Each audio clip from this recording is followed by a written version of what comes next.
Help keep the show on the air. If you want to help, you can send your donation through PayPal. The email is debatetalkforyou@gmail.com or through Cash App, $Sal Showtime.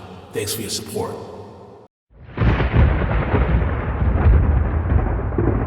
Don't touch that dial. You're now listening to Debate Talk for You Radio.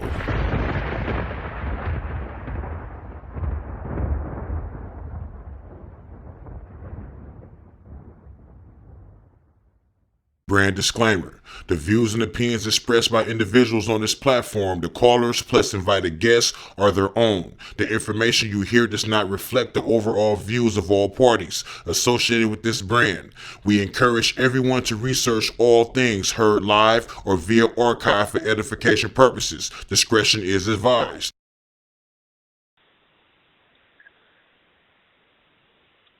Shalom, All right. everybody.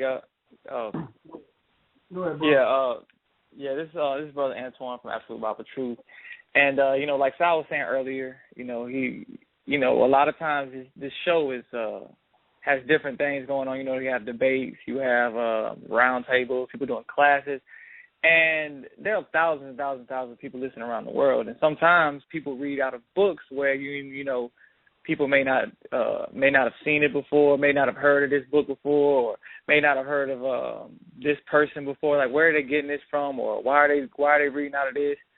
And Sal, I guess through talking to them, say, oh, they're reading from the Apocrypha, or they're reading from the Septuagint. They take these things back to people, and they're getting answers that they feel aren't sufficient enough for them as to why they shouldn't do it. And commonly, what's going on right now, a lot of people are strictly basing their entire ministry saying, look, all you could do is read the King James Version Bible. This is it. This is the inspired word of God. This is it. No other book, no this, and that's it. That's all you can do.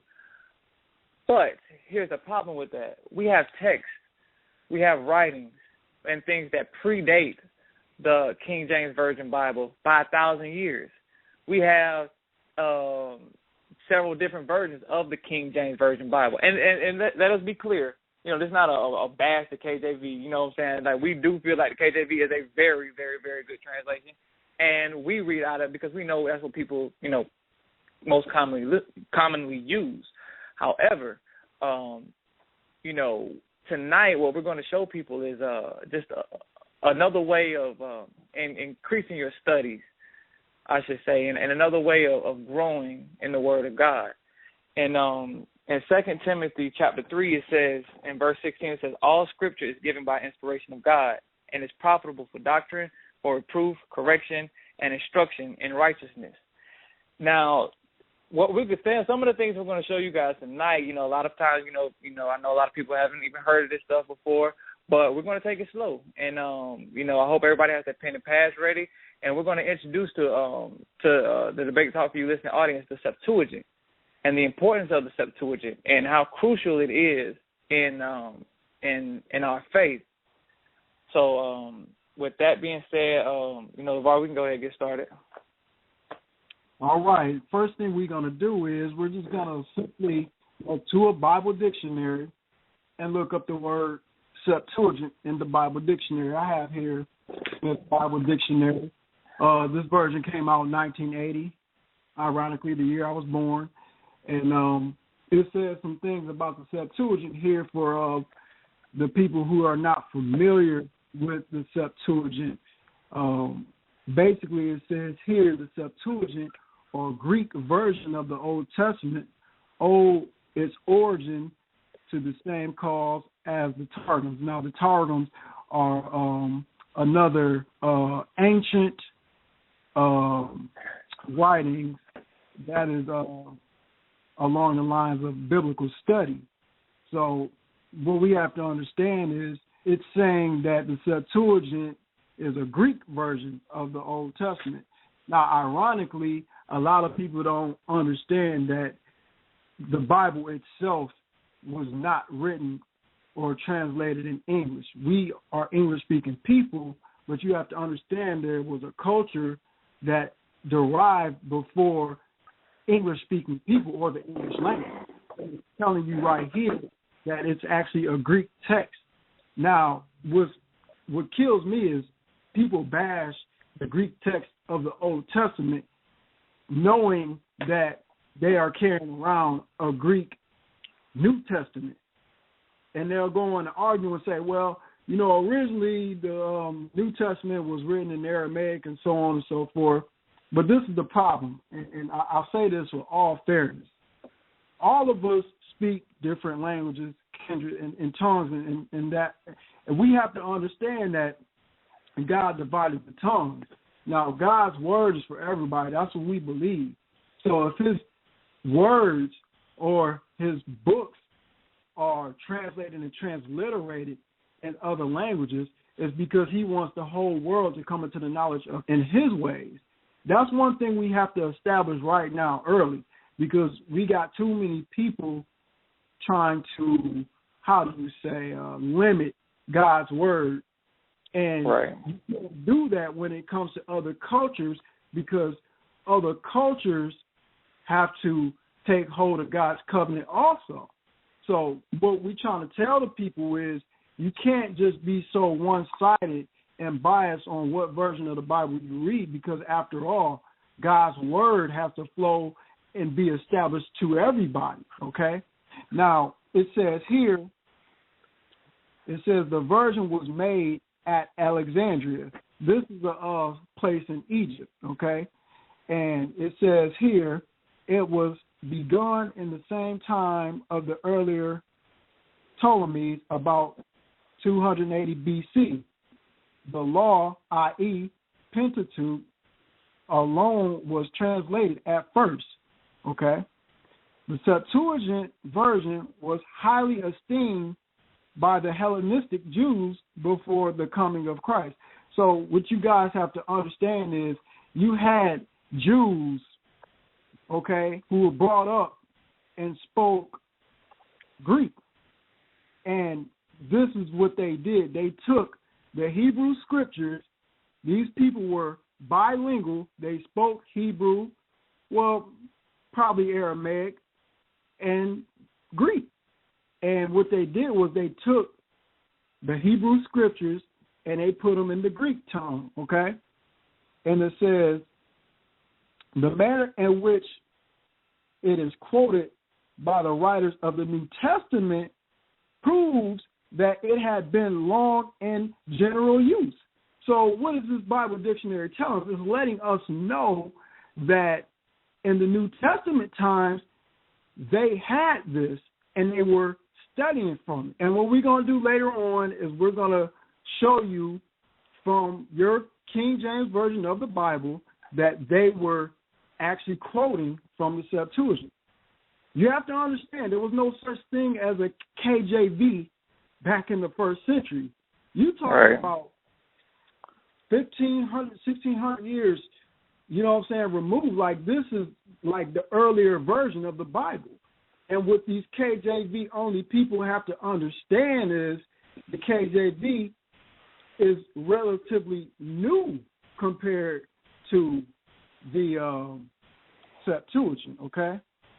It says here, wherever by the conquest of Alexander or by colonization, the Greek language prevailed. You have to understand Alexander the Great was on the scene, and they were colonizing different people into the Greek culture. That's why they were called Hellenized Jews. These are Jews who understood the Greek culture, okay?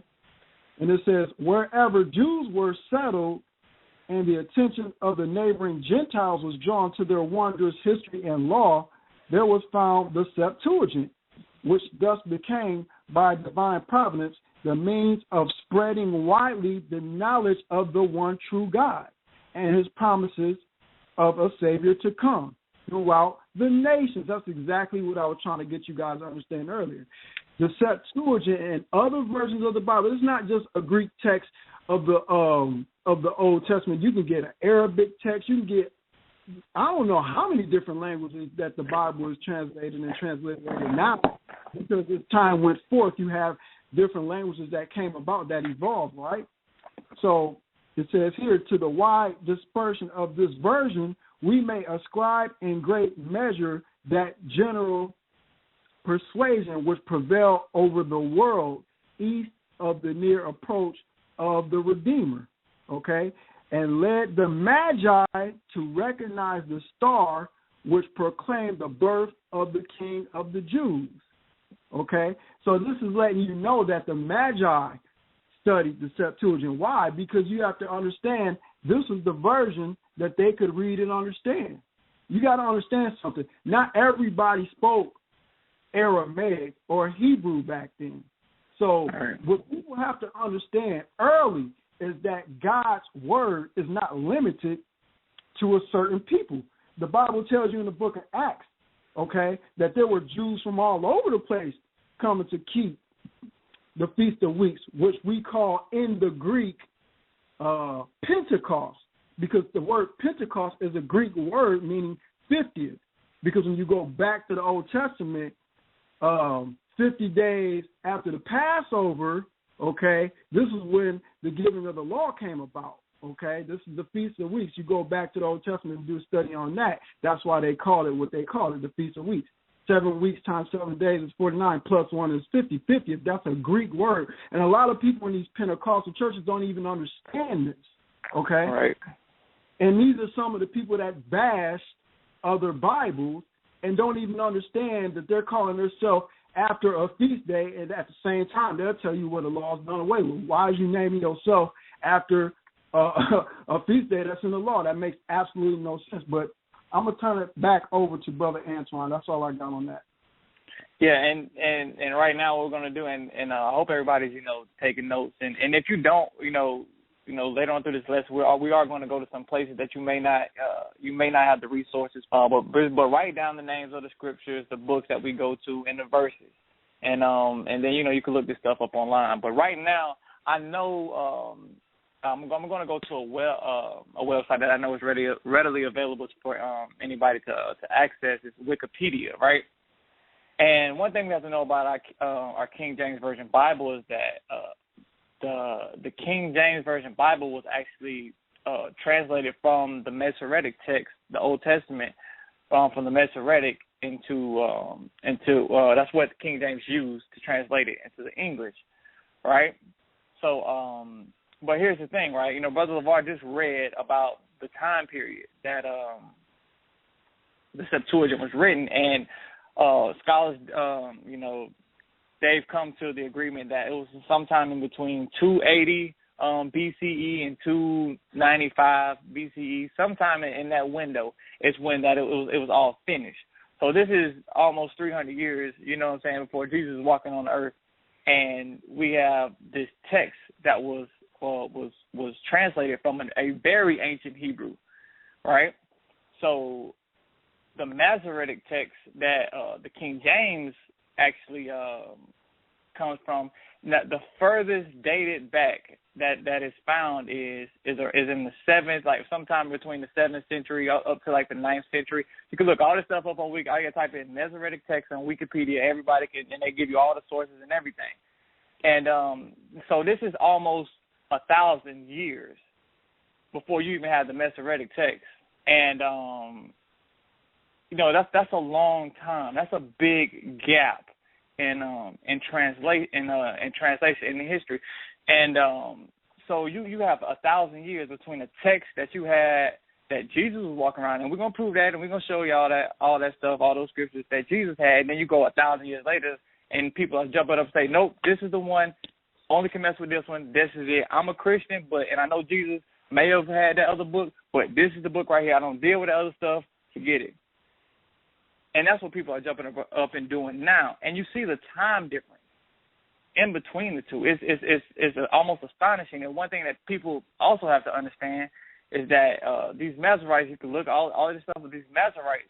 A lot of times these Jews and these Jewish rabbis had an issue with the Septuagint because they understood that during the 1st, 2nd, 3rd century, they were Christians were using the Septuagint to prove Jesus out of the Septuagint. And this is what the book they were using. And sometimes you can read in your Masoretic text and from your Septuagint, and things are slightly different a little bit. And but those were some of the reasons why they did it, because they didn't believe in Jesus. at all, you know. But you know what? Let's go ahead and get into this, and we can get into some of the quotes that some of these New Testament writers were using, because they were. This is the Bible that they have, and they walked around. So if you want to let's go to Hebrews. We go to Hebrews 11. Hebrews chapter 11. All right.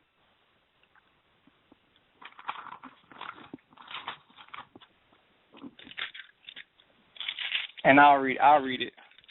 All right. This is Hebrews chapter 11 and verse 5. Hebrews 11 and 5. By faith Enoch was translated that he should not see death, and was not found, because God has translated him. For before his translation he had this testimony, that he pleased God. So, and you see right here in Hebrews chapter 11 that it's telling us that Enoch was translated. But this is, let's see how it reads in the Septuagint.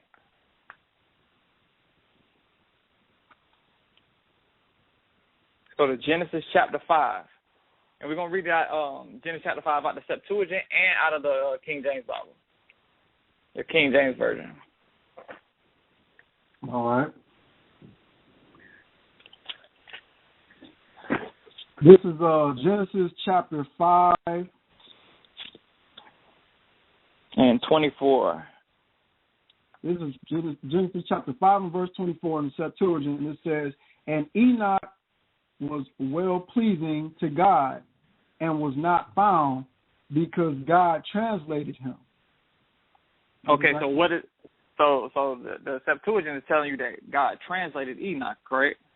Yep, that's what it says in the New Testament. By faith, Enoch was translated that he should not see death.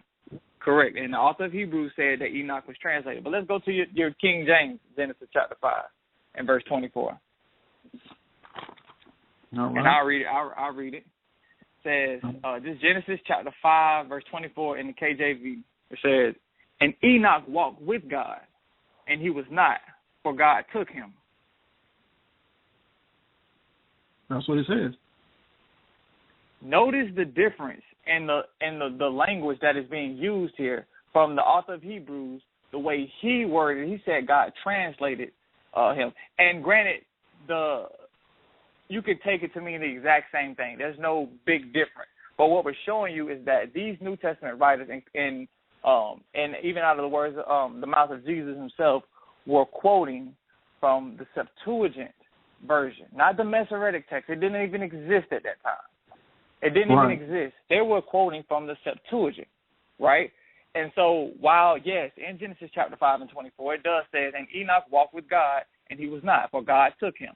You also could say that God translated him.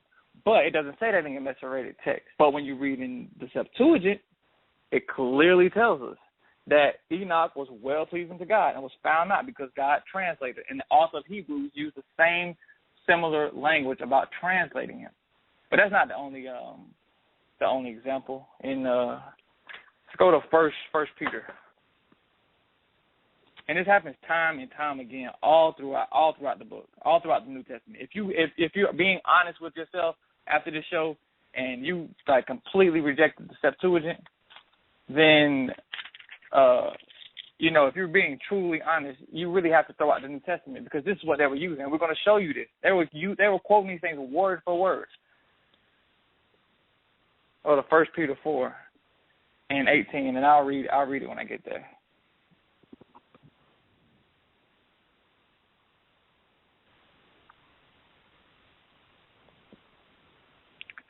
"And if the righteous scarcely be saved, where shall the ungodly and the sinner appear?" Is that what it says? Yep. So let's go look this thing down. This is a quote from Proverbs, from the book of from Proverbs. All right. This is Proverbs chapter 3. Proverbs chapter 3 and verse number 34. And it says here in the Septuagint, "The Lord resists the proud, Hold on. Still on verse. This is the power he gives. Nope. Is that the right verse, bro?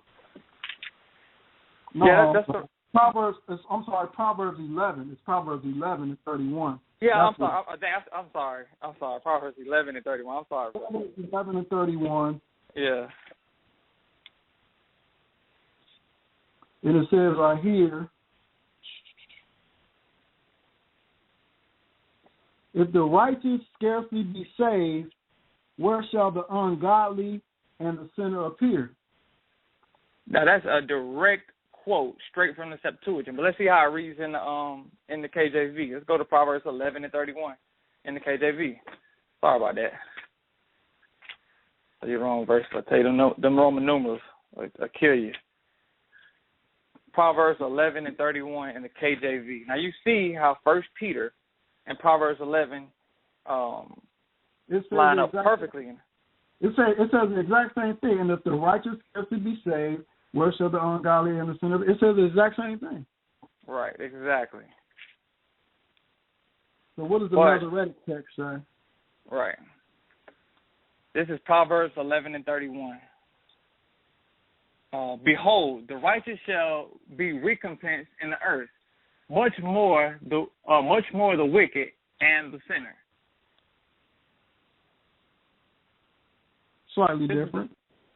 Slightly different, but you notice the difference that's in the language that's used here in the LXX or the Septuagint. It is a direct quote from 1 Peter. The author of Hebrews just did it. Peter just did it. And, I mean, we could be here all night showing you all the times that they did it, but, for time's sake, we're not going to go through every single one of them. But it's just another prime example of them quoting directly from the Septuagint and not the Masoretic text. People, how can they quote the Masoretic text when it didn't even exist? How could they do it? And the one thing you're going to learn is that a lot of times when people reject things is because when they're shown something in them, that contradicts their understanding in the KJV, they want to completely dismiss it. When they're shown wrong, they're just like, oh, well, you know what? I may be wrong. You're right. I may be wrong, but I don't deal with nothing else but the KJV. This is all I deal with, And that's exactly what happens with these people, and they want to totally dismiss it. So let's go to another example. Let's go to James. And that's to let you guys know we already have people pressing the number 1. So whenever you guys are ready, let me know. And I'm also receiving some emails from people inquiring more about the Apocrypha. So, when you get a chance, you can touch on the Apocrypha as well. Oh, we definitely got to. And by the way, you notice that Antwan just used the Roman numerals LXX, and it means 70 because what people got to understand is that there was 70 elders off of in Alexandria who spoke Hebrew who did the translation for the Septuagint. It was 70 of them. Just imagine 70 guys up in a room trying to make sure that they translated and transliterated their text into another language. They were really careful when they did this. I can read a testimony from Flavius Josephus, but for now we're just going to continue on. It wasn't just, any Joe Blow doing this. These were the elderly of the eldest men who did this translation. It wasn't just anybody just jumping up doing it. You understand? This was done in decency and in order. Right. So let's go to James.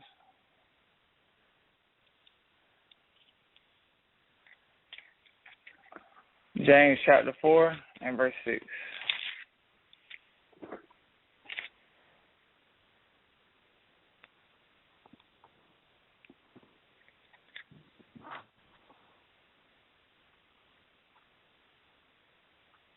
This is James chapter 4 and verse 6. It says, but he giveth more grace, wherefore he saith, God resisteth the proud, but giveth grace unto the humble.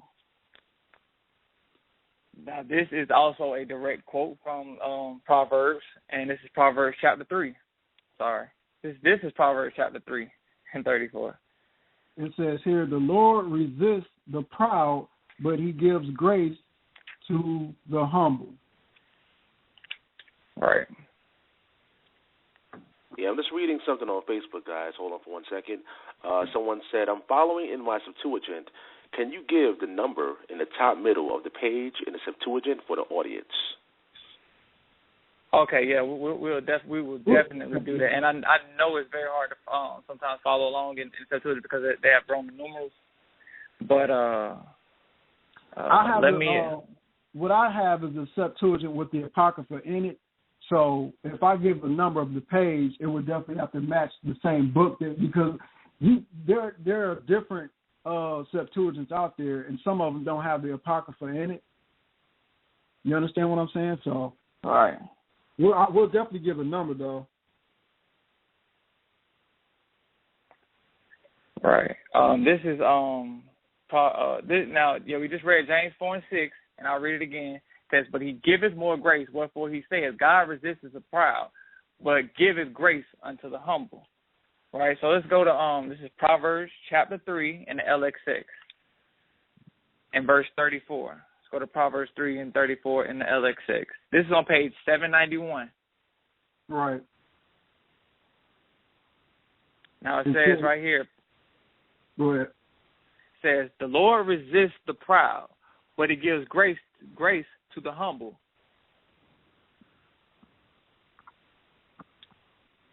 Now that's almost directly word for word that you're saying. He said in James it says, God resists the proud, but giveth grace unto the humble. When you read in Proverbs chapter 3 and verse 34 in the LX6, it says the Lord resists the proud, but he gives grace to the humble. Now let's see how that reads in your KJV.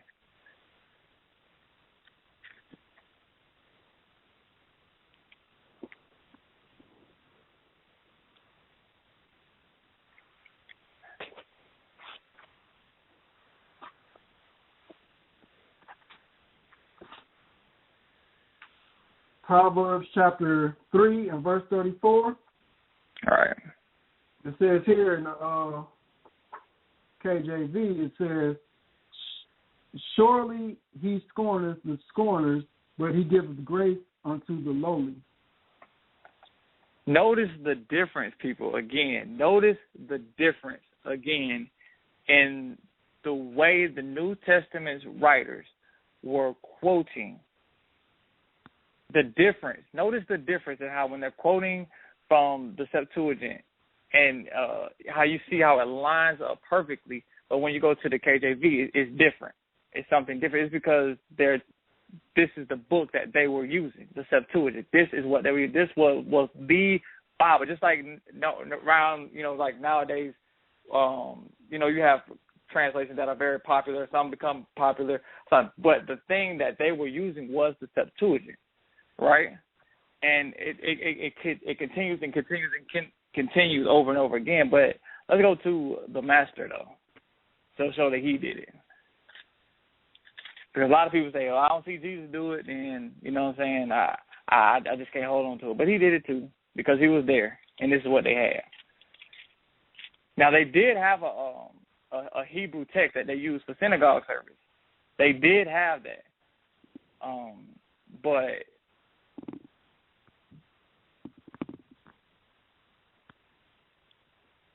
Hello? Go ahead, bro. Yeah. I'm sorry. I'm sorry. My phone had cut off for a second. They did have a Hebrew text that they used for synagogue service and everything, but as they were traveling and preaching and writing and preaching Jesus, they were using the Septuagint every single time. And Jesus had it. And a lot of times people want to reject it because they have a problem with something they see in the Septuagint, not realizing that their Lord and Savior was quoting from this book. So let's go get something that Jesus said that you could find in the LXX. Let's go to Matthew chapter 4 and verse 10. And I'll read it. Mm-hmm. This is Matthew chapter 4 and verse 10. It says, Then saith Jesus unto him, Get thee hence, Satan, for it is written, Thou shalt worship the Lord thy God, and him only shalt thou serve. Now, this is a quote straight from Deuteronomy chapter 6. And, Jesus also repeated this in Luke chapter 4, I believe. Luke 4 and 8, he said the exact same thing. He says, Thou shalt worship the Lord thy God, and him only shalt thou serve. So let's go read it in the LXX, in the Septuagint, and see how it works, Deuteronomy chapter 6. It says here that, it says, Thou shalt, this is Deuteronomy chapter 6, verse 13, on page 240, and I'll wait a little bit so everybody can get there. It's Deuteronomy chapter 6, verse 13, on page 240.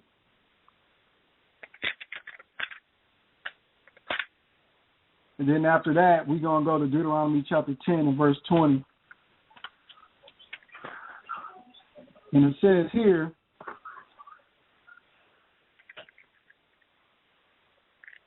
Thou shalt fear the Lord thy God, and him only shalt thou serve, and thou shalt cleave to him, and by his name thou shalt swear.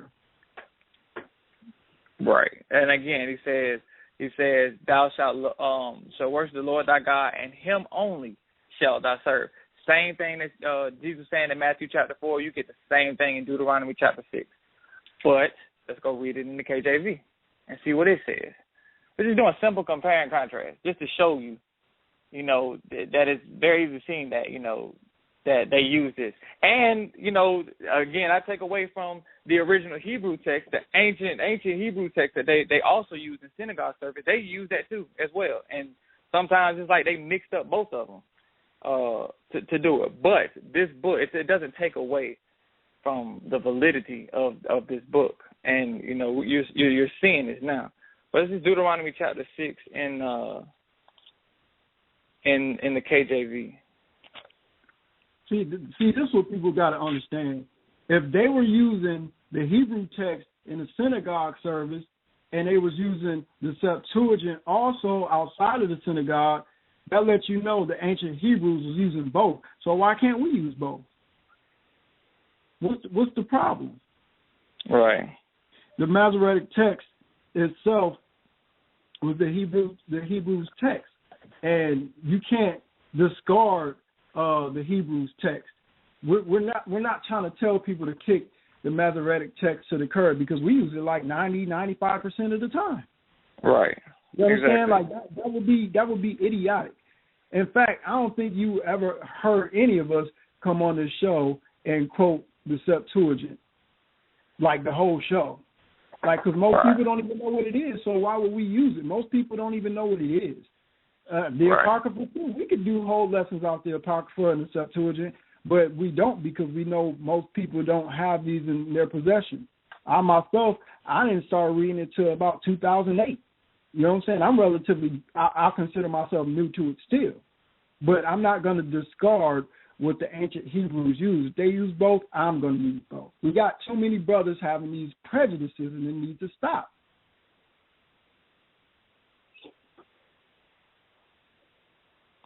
Right. So this is Deuteronomy chapter 6 and 13 in the KJV. It says, Thou shalt fear the Lord thy God and serve him and swear by his name. Notice the difference again.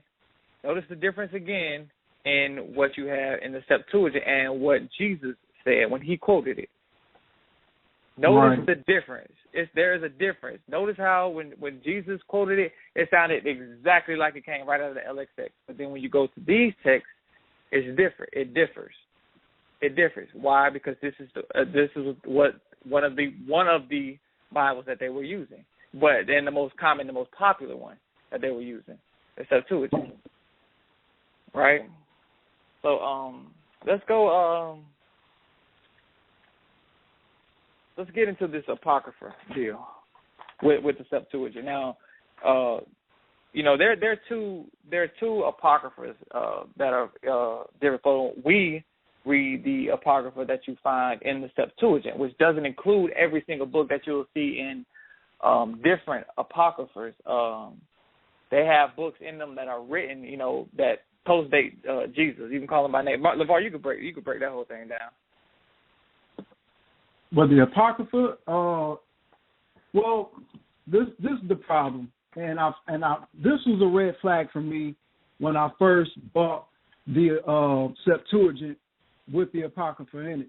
Number one, there's a book called Second Ezra inside some of these Apocryphas, right?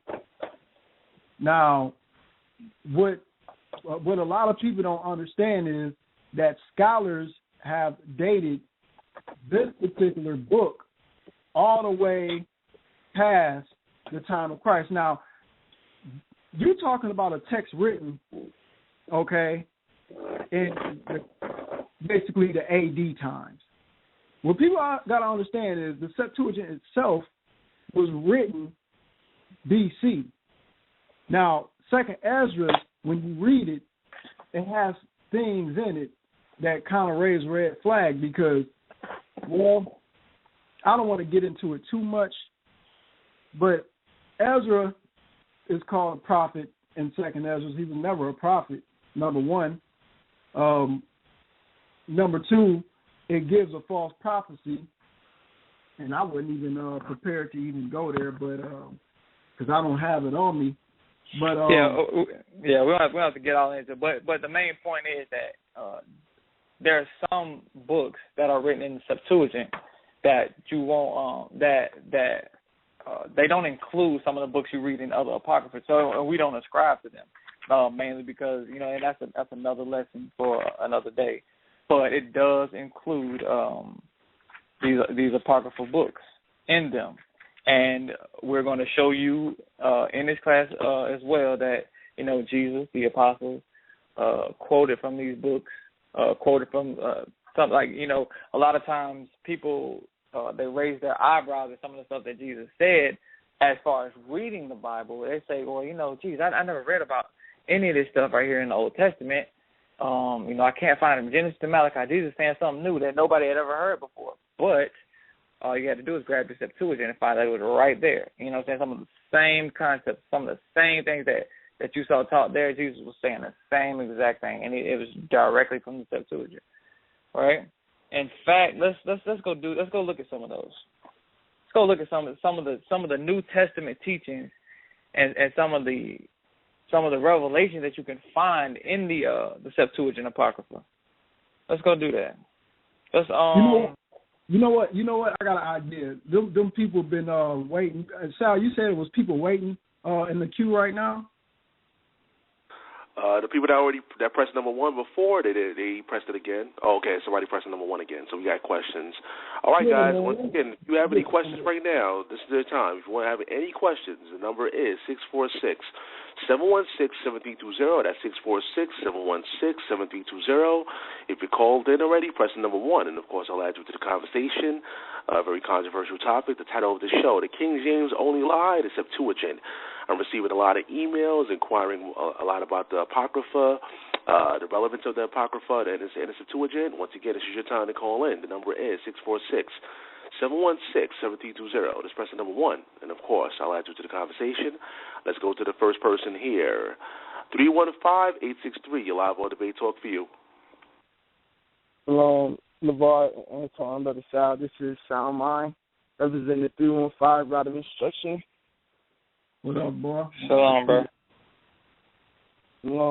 I just wanted to ask you, did you go to, after 1 Peter 4:18, did you go to Proverbs 11 and 31 in the Septuagint? Because I can't find it. I couldn't find it. Yeah, Proverbs 11 and 31. On what page? Cause in my Proverbs 11:31 in my Septuagint, I got the Septuagint with the Apocrypha, the Brenton one. 6, and it read different, or I must have didn't find the right verse. You just go back to the page number. Yeah, it's page. What was that? 797. No, that's chapter 3. No, it's 798. Page 798. Yep, page 798. down at the bottom. Because what people don't know is the Septuagint, it's an interlinear version that has the English on the left, and then if you got a Septuagint, and on the left page it'll have the English on the left and then the Greek on the right, and then vice versa on the right page. So, and then it deals with Roman numerals. So sometimes it's kind of hard to find stuff with it because we don't deal with the Roman numerals in this English language that we use. So it can be tough. Trust me, you got to get used to it. Oh yeah, definitely. Oh yeah, go ahead. No, I was just saying this page 798. Oh yeah, I found it. Thank you. I was on page 797. I was close, but yeah, these Roman numerals is crazy. But I'm still following along. That's all I wanted to add, and continue to do a good job. I continue to listen in. All right, I appreciate it. Appreciate the call. Yeah, I'm getting a lot of people asking, do we need to understand the Hebrew in order to, understand the Bible? That's one of the questions I'm receiving out of these books. So I'm going to let you guys answer in a few minutes. Let's go to the next caller real quick. 678-544. You're live for Debate Talk View. Yeah, shalom, Award of Swordsman. Yeah, I got a question. You guys said, I got a question and answer. You guys say you don't really ascribe to the Apocrypha? That no. Says something about, huh? No. Award, we never said that. Oh, okay. Now, this is my question. Ezra in the Bible Ezra in the Apocrypha is Ezra in the Bible. And when you read, you agree with? Okay, when you read Ezra 9 and First Ezra 8 and 69, it's saying the exact same thing. So that's why I was just confused on that. I didn't think y'all knew that was the same guy. No, we're talking about second. Excuse me, I'm sorry. We're talking about second Ezra. Yeah, the book of second Ezra. Yeah, the book we don't ascribe to that. Oh, okay. Yeah, the book of second, because it doesn't appear in the Septuagint, and it has false prophecies in it. Right. Well, what false prophecy? Let me see. It's second Ezra 7. Second Ezra chapter 7. Chapter 7. Yeah. It mentions the Messiah by name, and that's kind of odd. That's kind of odd, don't you think? Correct. Okay. I'm gonna look it up. All right. Thanks, Coach. Yep. All right. All right, once again, this is your time, guys. If you have any particular questions, you know the number is 646-716-7320. Just press the number 1. I see there's a lot of people sending me emails about this topic, but feel free to call in. It's all about the listening audience interaction, and this is your time, guys. Once again, the number is 646-716-7320. As I said before, a lot of people are asking, do we need to study the Hebrew in order to have better understanding of the Bible? With these books like the Septuagint and stuff like that. So, go ahead, Antwan, you want to answer? The Septuagint is a Greek translation of a very, very ancient Hebrew text that was done by 72 scribes from each. It was 6 from each tribe that translated from the ancient Hebrew into the Greek. So when you're reading the Septuagint, when you're trying to look up words and stuff, you're looking things up in the Greek because it was written down in the Greek language. But when you're using the Masoretic text, it's copied straight from the Hebrew language. So you would go into Hebrew to get your understanding on that particular word or words when trying to gain an understanding on what this word may mean or that word may mean. So that's the only difference. And it's just the Greek. The Septuagint is the Greek Old Testament with the Apocrypha. And let me add to that real quick. Go ahead. Okay, I was listening to a show, right, some years back, and it was basically a talk show, and it had a Muslim on there and it had a Hebrew Israelite. Okay, now basically what the Muslim did, he was trying to prove that there was contradictions in the Bible. So then he read on one place where God said that he repented that he made man, and then he went to another place where I think something to the effect where God doesn't repent. Now you have two. Sometimes in the Bible, as far as, because they were talking about the Hebrew text, sometimes you have words like repent, okay, in your Bible. Now, we use the Strong's Exhaustive Concordance to look up Hebrew words. Just because you see repent in two different versions, two different verses, that doesn't mean that they were taken from the same Hebrew word.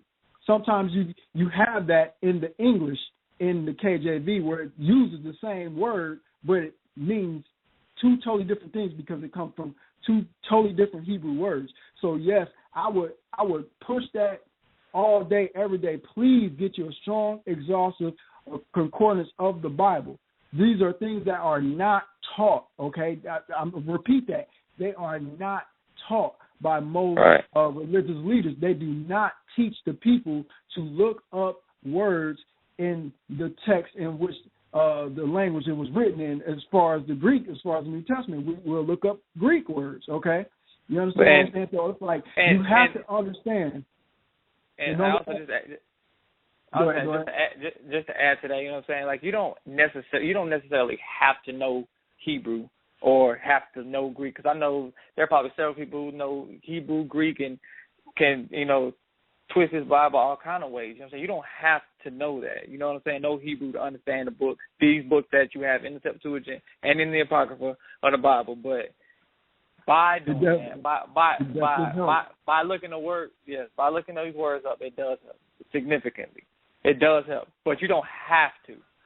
You don't have to speak the language. In other words, you don't have to learn it. You know what I'm saying, to the letter. Yeah. Yeah, I got another question. What does Septuagint mean? What does Septuagint mean? LaVar, you want to take a stab at that one? Well, Septuagint is simply a Greek word. I mean, 70. Talking. I'm sorry. Yeah, my bad. Go ahead. No, you good. No, you good.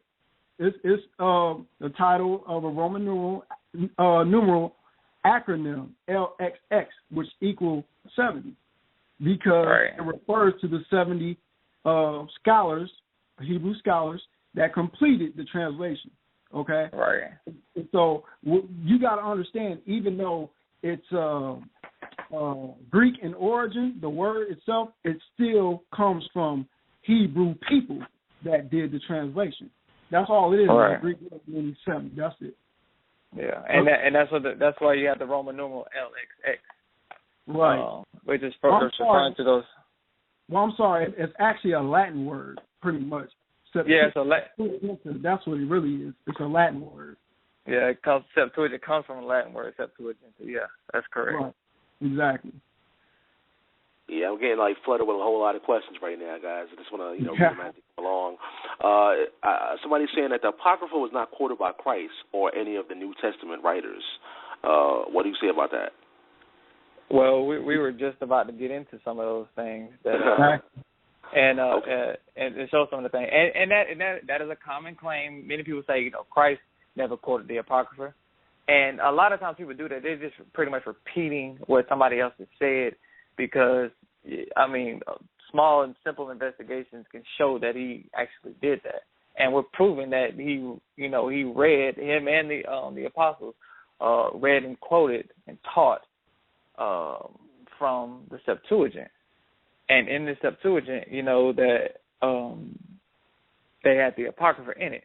But, we're definitely going to get into some of those things, as we go on. Right. You could go ahead. All right, let's deal with this Apocrypha real quick, man. Yeah, let's start off. Let's go to Matthew chapter 10. Matthew chapter 10.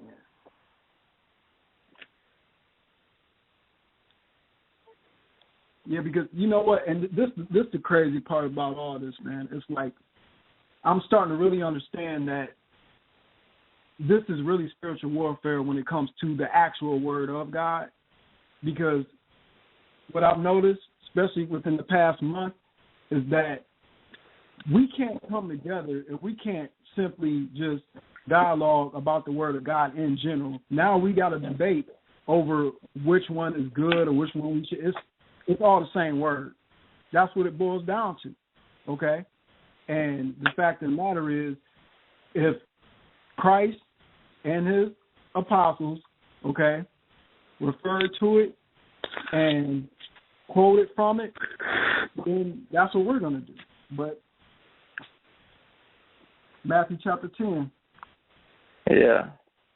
So pay attention, people. Pay attention to some of how Christ's words, some of the things, some of the concepts, some of the things that he alludes to while he's teaching.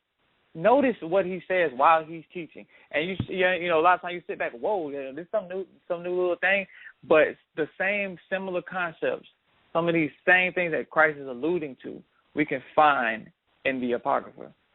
So let's start off Matthew chapter 10. Let's start there. Matthew 10 and verse 28. And read that when you get there from me. It says here, Matthew chapter 10, verse 28 says, "And fear not them which kill the body, but are not able to kill the soul, but rather fear him which is able to destroy both soul and body in hell." So Christ says, "And fear not them which kill the body, but are not able to kill the soul, but rather fear him which is able to destroy both soul and body in hell." Now, we find similar things alluding to that in the Apocrypha. So let's go to 4th Maccabees chapter 10.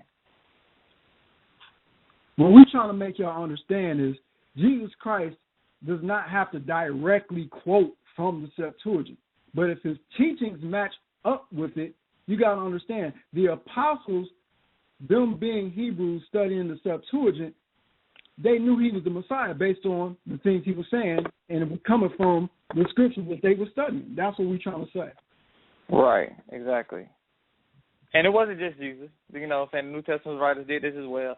And as you know, we do more lessons and more topics concerning this. I know I was talking to Josh the other day. He was brewing up a monster class for, you know, just showing so much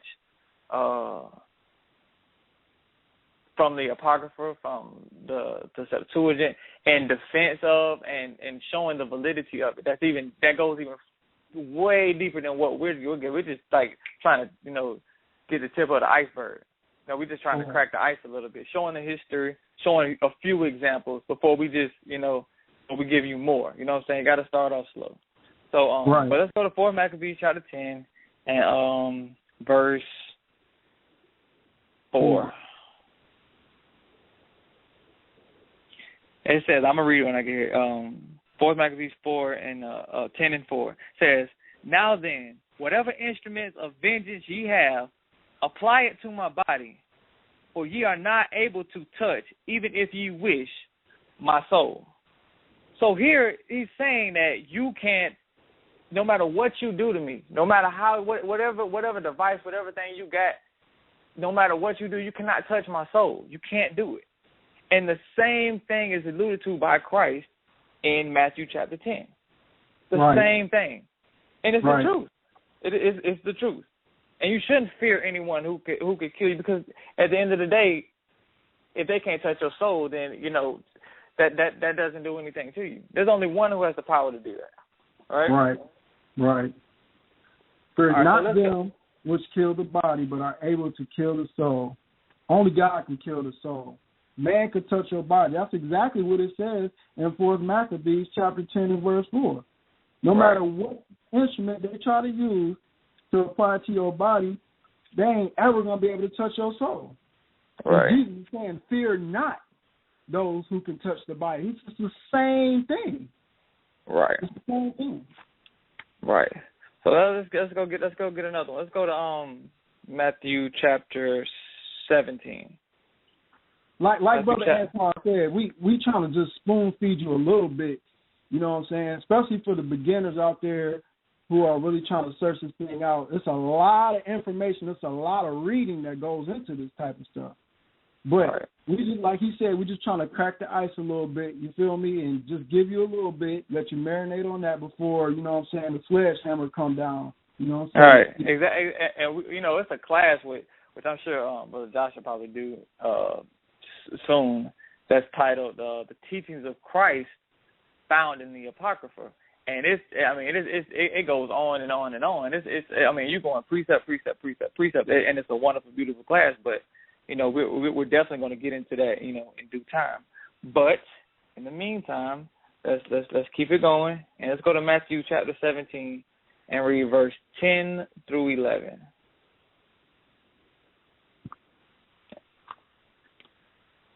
Matthew 17, 10 and 11, and it says here, and his disciples asked him, saying, "What then say the scribes, that Elias must first come?" And Jesus answered and said unto them, "Elias truly shall first come and restore all things." Now, notice it says that Jesus said that Elias truly shall come first and restore all things. Right? Now, Now, people sit there and say, because a lot of people like to say, Elijah died and he did this, and, he died. He just went away for a little bit, he came back and he died. So this wasn't talking about Elijah, it's talking about John the Baptist. And that's true in a sense because John the Baptist had the spirit of the same spirit of Elijah, but the real Elijah was going to come. And you can read about that later on in the Gospels when Jesus was on the cross. Because when Jesus was on the cross, he said, "Eli, Eli, lama sabachthani." They stood there and it's like, wait, he's calling on Elias. Let's see if Elias is going to come back and save him. The Hebrews, the Israelites, they understood that, Elijah did go away. Let's see if he's going to come back. And they understood that he was going to come back.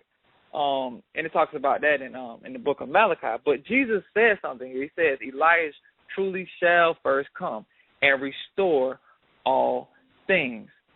What is it that Elijah is going to restore? I can't find it anywhere from Genesis to Malachi. I can't find it anywhere. It's not there. It doesn't say what he's going to come back and restore. It never says it. But it does say it in the book of Sirach, chapter 48. Let me the number of the page. Page 117 we're on, all the way in the back. 117, all the way in the back of the Apocrypha.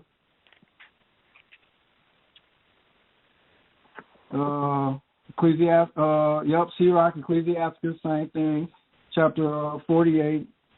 Where we going, verse 4? Yeah, this is verse 4. I'm gonna read verse 4 and then I'm gonna skip down to verse 10. This is Ecclesiastes 48 and 4, and it says, "O Elias," talking about Elijah, "how wast thou honored in thy wondrous deeds, and who made glory like unto thee?" So this. I'm not going to read everything. I'm just going to skip down to verse 10, but it's talking about Elias. Verse 10, it says, "Who was ordained for reproofs in their times, to pacify the wrath of the Lord's judgment before it break forth into fury, and to turn the heart of the father unto the son, and to restore the tribes of Jacob." That's what Elijah is going to restore. And when you read about the two witnesses in Revelation 11, we know that Elijah is one of those two witnesses. That is, that Enoch and Elijah are the two witnesses, which is another lesson. But we see here that Jesus said in Matthew chapter 17 that Elijah truly shall come. He's going to restore things. And then what is he going to restore? Well, it's right there in the in your Septuagint, in the Apocrypha, in Sirach 48. But that's not it. And I almost didn't put this in my notes today. I don't know why. But let's go to John chapter 10. Oh, you got to do this. Yeah, we have to do this one. I don't know how I almost forgot to put this in there. Have to go to John chapter 10. This is talking about the Feast of Dedication. Right here. Right. Give me John 10 and 22. We're going to read this now. Now, you're not going to find this feast day in Leviticus. You're not going to find it. Now, there were temple dedications that occurred, but it didn't become a regular occurrence, a yearly thing that they did regularly until we read about it in the Apocrypha and the book of First Maccabees. But let's go to John chapter 10, and you can start reading at verse. Just read verse 21 and 20. Let's read 22 and 23. Okay. St. John chapter 10, verse 22 reads, "And it was at Jerusalem the feast of the dedication, and it was winter. And Jesus walked the temple in Solomon's porch." Correct. Feast of dedication. So Jesus was at this feast called the Feast of the Dedication. It was winter, and Jesus walked in the temple and Solomon's porch. Now, first of all, people like to sit there and say, "Oh, well, it didn't say that he partook in it." What was he doing there? Why wasn't he rebuking it? Like right. This is something. This is a beautiful event that took place. The same about the Feast of Purim. These are things that happened historically in the history of the Hebrews, the Israelites, and some of the traditions that they started doing because a miracle would happen. They will remember it. You know how God did something. And yes, they did have dedications to temples, but we don't read about it continually happening until we go here. Let's go to First Maccabees, and why? Let's read why the Jews were doing this. Right. First Maccabees. First Maccabees, chapter 4. This is page 149 in the back, all the way in the back. Page 149, all the way in the back. Yeah, and then I'm gonna read verse 6. Now this is when Antiochus Epiphanes had defied the temple. He set up a false deity in the temple, sacrificed swine on the altar, and he was forcing people to eat pork and all this stuff. And Judas Maccabeus ended up rebelling against this, right? And if you have time, you have to read this story. It's an amazing story. It's amazing what happened. But we're going to read about the history of this feast of dedication that Jesus was at. In John chapter 10. But this is verse 36. It says, "Then said Judas and his brethren, Behold, our enemies are discomfited. Let us go up to cleanse and dedicate the sanctuary." Right? So I'm going to skip down to verse 52. And I'm going to read verse 52 through 59. And it says, "Now on the 25th day of the 9th month, which is called the month Caslu, in the 148th year, they rose up betimes in the morning, and offered sacrifice according to the law upon the new altar of burnt offerings which they had made. And at that time and day, the heathen had profaned it, even in that was it dedicated with songs and citherns and harps and cymbals. Then all the people fell upon their faces, worshiping God and praising God of heaven, who had given them good success." Verse 56 says, "And so they kept the dedication of the altar 8 days, and offered burnt offerings with gladness, and sacrificed the sacrifice of deliverance and praise. They decked also the forefront of the temple with crowns of gold and with shields, and the gates and the chambers they renewed, and hanged doors upon them. Thus was there very great gladness among the people, for that the reproach of the heathen was put away. Moreover, Judas and his brethren, with the whole congregation of Israel, ordained that the days of the dedication of the altar should be kept in their season from year to year, by the space of 8 days, from the 25th day of the month Caslu, with mirth and gladness." So at this point in time, they began doing it every year in remembrance of what happened of the dedication of the temple and what happened. And that's what Jesus was at there. And if you read in your the King James, you're never going to read from Genesis to Malachi the feast of the dedication, the feast that was going on. And these feasts were beautiful things, and again, I would suggest anybody go back and read the story about what happened and how they rebelled. It's really an amazing story. But hold on one second. The Septuagint is mentioning a simple a word saying it's Caslu, right? This is what they named it, right? Right. People don't understand. This is your Hanukkah. People hear Happy Hanukkah and all that stuff around the winter time. We already just read in St. John chapter 10 it was winter time. So you guys got to understand that this feast of dedication today is called Hanukkah, which is Caslu, okay? Sometimes often called Feast of the Maccabees, because it was a festival observed for 8 days. And honestly, I'm going to be honest with y'all, this ain't nothing but this is the true Christmas. I hate to say it like that, but this Christmas is a counterfeit of what this is, because people got to understand that this is a winter festival, okay? And you can read about lights being hung up and things of that sort. This Christmas is a knockoff of this. Let me just be honest with y'all, okay? All right. You have in your Bible, in your Septuagint, different feast days and holy days. This world gives you holidays, okay? Right. This is not to be dismissed.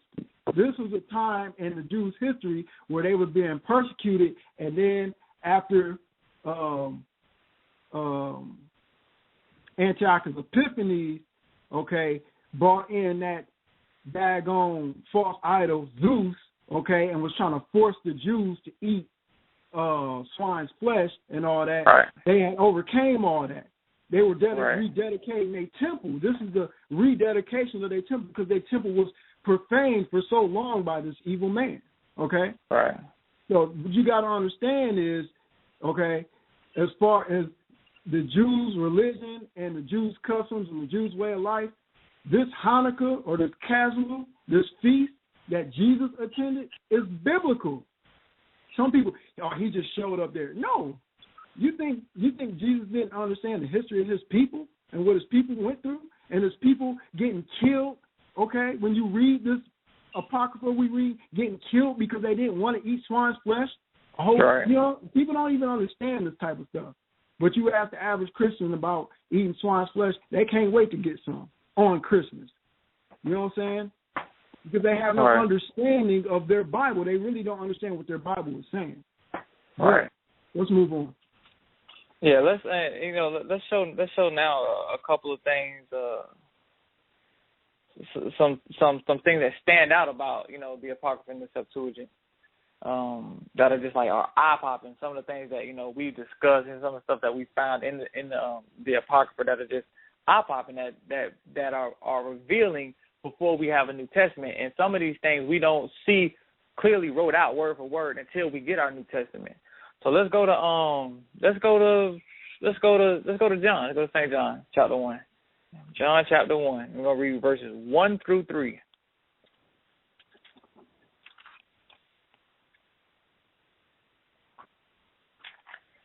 You gonna read it? So you read it for me when you get there. All right. St. John chapter 1, verses 1 through 3. It says, "Here in the beginning was the Word, and the Word was with God, and the Word was God. The same was in the beginning with God. All things were made by him, and without him was not anything made that was made." So, yeah, God made everything, right? Yes, but verse 1, it says, in the beginning was the what? Word. The Word. And when you go down to verse 3, it says, all things were made by him. Who is this him? This Word. The Word, right? So we know that that this is talking about Jesus Christ. But let's go to Wisdom chapter 9. Wisdom, the book of Wisdom chapter 9. We're only going to read one verse. It's Wisdom 9 and 1. Oh, yeah. Wisdom 9. Hold on, just to backtrack real quick. Hanukkah is the Hebrew, Chanukah is the Hebrew word for Hanukkah, which means dedication. That's what I meant to say. Hanukkah falls in the month of Keslu. Right. So, yeah, let's go. I'm going to read it when I get here. Just to let you guys know, we have some more questions in the switchboard whenever you guys are ready. Okay, let me get through this one right here, and then we can go on. But this is Wisdom chapter 9 and verse 1. All right. It says, "O God of my fathers and Lord of mercy, who has made all things with thy word." Here in Wisdom chapter 9, it says, "God of my fathers and Lord of mercy, who has made all things with thy word." Now, when you go back to John chapter 1, it says, "In the beginning was the Word, and the Word was with God, and the Word was God." And you skip down to verse 3, it says, "All things were made by him, and without him was not anything made that was made." The Word made everything, yep. Same thing. In Wisdom chapter 9 and verse 1, it says, "O God of my fathers and Lord of mercy, who has made all things with thy word." It's telling you right there that that his word made all things. And the same thing you read in John chapter 1. The same thing in John chapter 1. But so we can go ahead and take this call. We only got a couple more topics to talk about, and before we're done, but we'll take some calls. All right. Once again, the number is 646-716-7320. If you have any questions or comments, feel free to call in. The title of this show: The King James Only Lie, the Septuagint. The King James Only Lie, the Septuagint. My special guest is Antwan and LaVar. Once again, feel free to call in. You know, Debate Talk for you, we touch on various topics. So this is your time to chime in and ask your questions and to get more understanding. Once again, the number is 646-716-7320. Just press the number 1, and, of course, I'll add you into the conversation. Let's go to the next person. 314-680. Live on Debate Talk for you. Hey, Brother Sal and brothers, you brothers doing a good job. I had a question. When you guys talked about the two witnesses, now has that, which I know that, I basically knew already what Elijah was supposed to do for chapter 11. But my question, just by reading the King James, my question to you guys is, has that happened already, or what do you guys think about that? Has what specifically happened? The two witnesses of Revelation? Yes. No. Okay, yeah, and that's all that I basically was because I mean I've been running into a lot of people who basically have been preaching that actually has happened already, you know, and that book kind of confirms from the Septuagint or from what was you guys reading from? That confirm a little bit more deeper. I mean, it was Ecclesiasticus when they talk about Elijah restoring the restoration that Elijah was going to do. Yeah, but Revelation 11 is not happening. There's so many things that were going on in here that I mean that if these things would happen, it'll be news. I mean, somebody would have wrote and talked about, but we know that good and well that this didn't happen at all. Hey, is this LaRon? Yeah, this is LaRon Campbell. Oh, hey, what's up, bro? What's going on, brother? That's your opponent. What's going on, brother? How you doing, man? My brother. Yeah. So we gonna chop it up, bring some edification tomorrow. Basically, I agree with a lot of stuff you got going. You saying, I just want to add a little bit more to the text. And bring some stuff out a little bit more as far as my understanding of it being a literal mark rather than, like I said, I don't believe that I think it's gearing towards the spirit of iniquity is at work. So that's what I believe that, what's going on with that. But tomorrow it's going to be a great show. So I look forward, man, to chopping it up with you, man, breaking bread. You guys, some good brothers, man. Y'all teach the word. So I ain't got no problem with you guys. You guys ain't biased on it. You guys crack that word, ABT got some things going, man. I like what your brothers are doing over there, basically. You know what I'm saying? I look forward to chopping up bread with you tomorrow, man. Oh, no doubt, bro. You already know it's all love coming from us, baby. It don't matter if it's all love. Had to throw that in there real quick,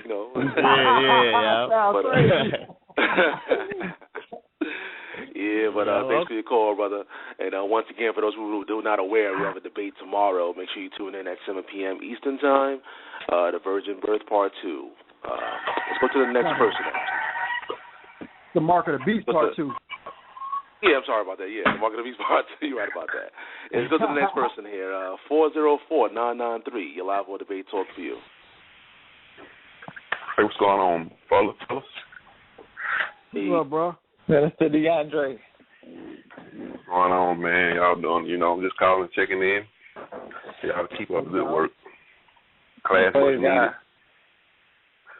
So people can get the revelation knowledge and understanding. So y'all keep up the good work, man, and God bless y'all, brothers. Yeah, praise God. I appreciate your call, brother. Let's go to 315-863. You live on Debate Talk for you? Yeah, what's up? I just wanted to ask the brothers, where did they go in 4th Maccabees and Wisdom? Was it Wisdom 9 and 20? And what did y'all go for Maccabees again? We went to Matthew chapter 10 and verse 28, and then went to fourth Maccabees chapter 10 and verse 4. Right.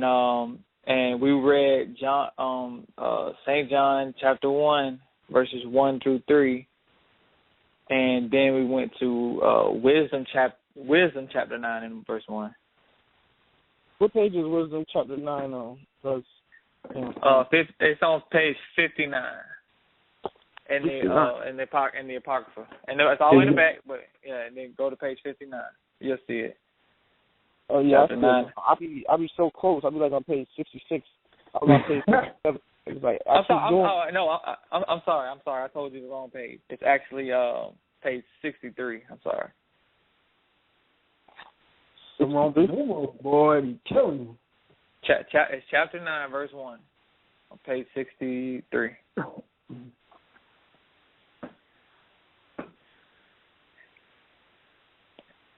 Okay, thanks, brothers. I appreciate it. No doubt. I appreciate you. Go to the next caller, 717-304. You're live on Debate Talk for you. Hi, my question is, now I've never read any of the books in the Apocrypha. However, I'm in school right now, and I'm being told that I don't need it, that all I need is the King James Version, and that the Apocrypha has things written in it such as purgatory, and that goes directly against what God has to say, and that there's no such thing as purgatory. Could you talk about that for a little bit? Definitely. First of all, can I ask you a question?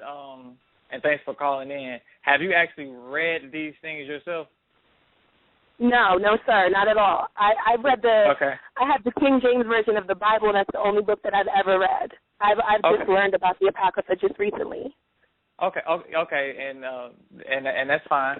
But a lot of times when people make those arguments, they'll say things like, "Oh, the Apocrypha has magic. The Apocrypha has witchcraft. The Apocrypha has this and that." And but the Apocrypha, like, in no way, shape, or form ever mentions a purgatory or anything. A lot of these things that people take out, they speculate about things because they want to reject the book, because there's something in these books that contradicts their understanding in the King James Version Bible. You know what I'm saying? So, but we are, and I promise you, I'm telling you right now, we are like we kind of like serving like hors d'oeuvres right now with this class. But Josh is really, I'm not joking. He's whipping up something very big, on this topic, and that we're going to bring out. But we just want to start off, a little slow at first, so people can get an understanding and the historical value and see that, just to open their minds to what was going on. And what these books actually mean. But yeah, the Apocrypha doesn't mention anything about purgatory, and people make, and what's sad is, and what you have to be careful is the same claims that people make against the Apocrypha. We can make the same exact claims about about the King James Bible. The same similar things. We can go read something similar in the KJV, but that's coming up soon. We're definitely gonna delve into it, and it's really deep, and you're gonna be like, whoa, you know what I'm saying? If I'm saying that this is this, then in the King James, this is saying almost the same, almost darn like the exact same thing. So it's like whoa, okay. So that you have to go back and rethink your understanding. It's like, okay, well, this really isn't talking about that, and we're also going to get into some things, in this lesson. We're just going to go over a couple of them, or why people want to reject just like the Septuagint or the Apocrypha. But yeah, we're definitely gonna have that coming up soon. People just make claims. You gotta really have to do the investigating yourself. You know what I'm saying? Because I've had people calling me to say, the Septuagint is made up. It didn't exist. Somebody just popped it up. I was like, well, where did you get that from? It wasn't that somebody just told them that. You know what I'm saying? That's why we have to do a thorough investigation, because I thought the same way as well. I came from the same. First of all, I couldn't find. I came from a point where I couldn't tell you what the Book of Revelations was. I was just strictly KJV. That was it. Until I started seeing stuff and started noticing stuff, and I started doing more thorough research. I listen to people too. They say, "Oh, you need the King James. You don't need to pay attention to that and other." And so and then I did a very unbiased investigation myself, and I was shown otherwise by a lot of stuff I got shown from Josh, but it was just like, it was like mind blowing almost. It was like, wow, this is much needed. But can I add something real quick? Most Protestant denominations use the KJV. Okay, now they know that the Catholics added the Apocrypha to their Bible. So what people want to do is say, well, Catholics adopted this text, then their doctrine must be in this text. That's not true at all, because we know the Roman Catholic Church are adding their own customs and traditions. Basically, they made up a whole new religion, and none of it can be found in the Bible. So, that's exactly what I'm being taught right now, is that these books were used to boost the non-biblical beliefs of the Roman Catholic Church. No. If people actually study the Septuagint and the Apocrypha, they would see no similarities to the Catholic Church and the Apocrypha at all. You just won't find it at all. Furthermore, the Apocrypha that was in the Septuagint was written well before you had a Roman Catholic Church, period. Before there was a Roman Catholic and Roman Catholicism, we had this stuff readily available to all the things, you know what I'm saying? And when people make those claims, you should tell them, they say, you got to prove it to me, show it to me. Like, I want to see, like, make me believe that this thing is false, or make me believe that this thing is true. You got to really show it to me. And, Lord willing, here in the near future, we can delve deeper into some of these topics and questions that people have.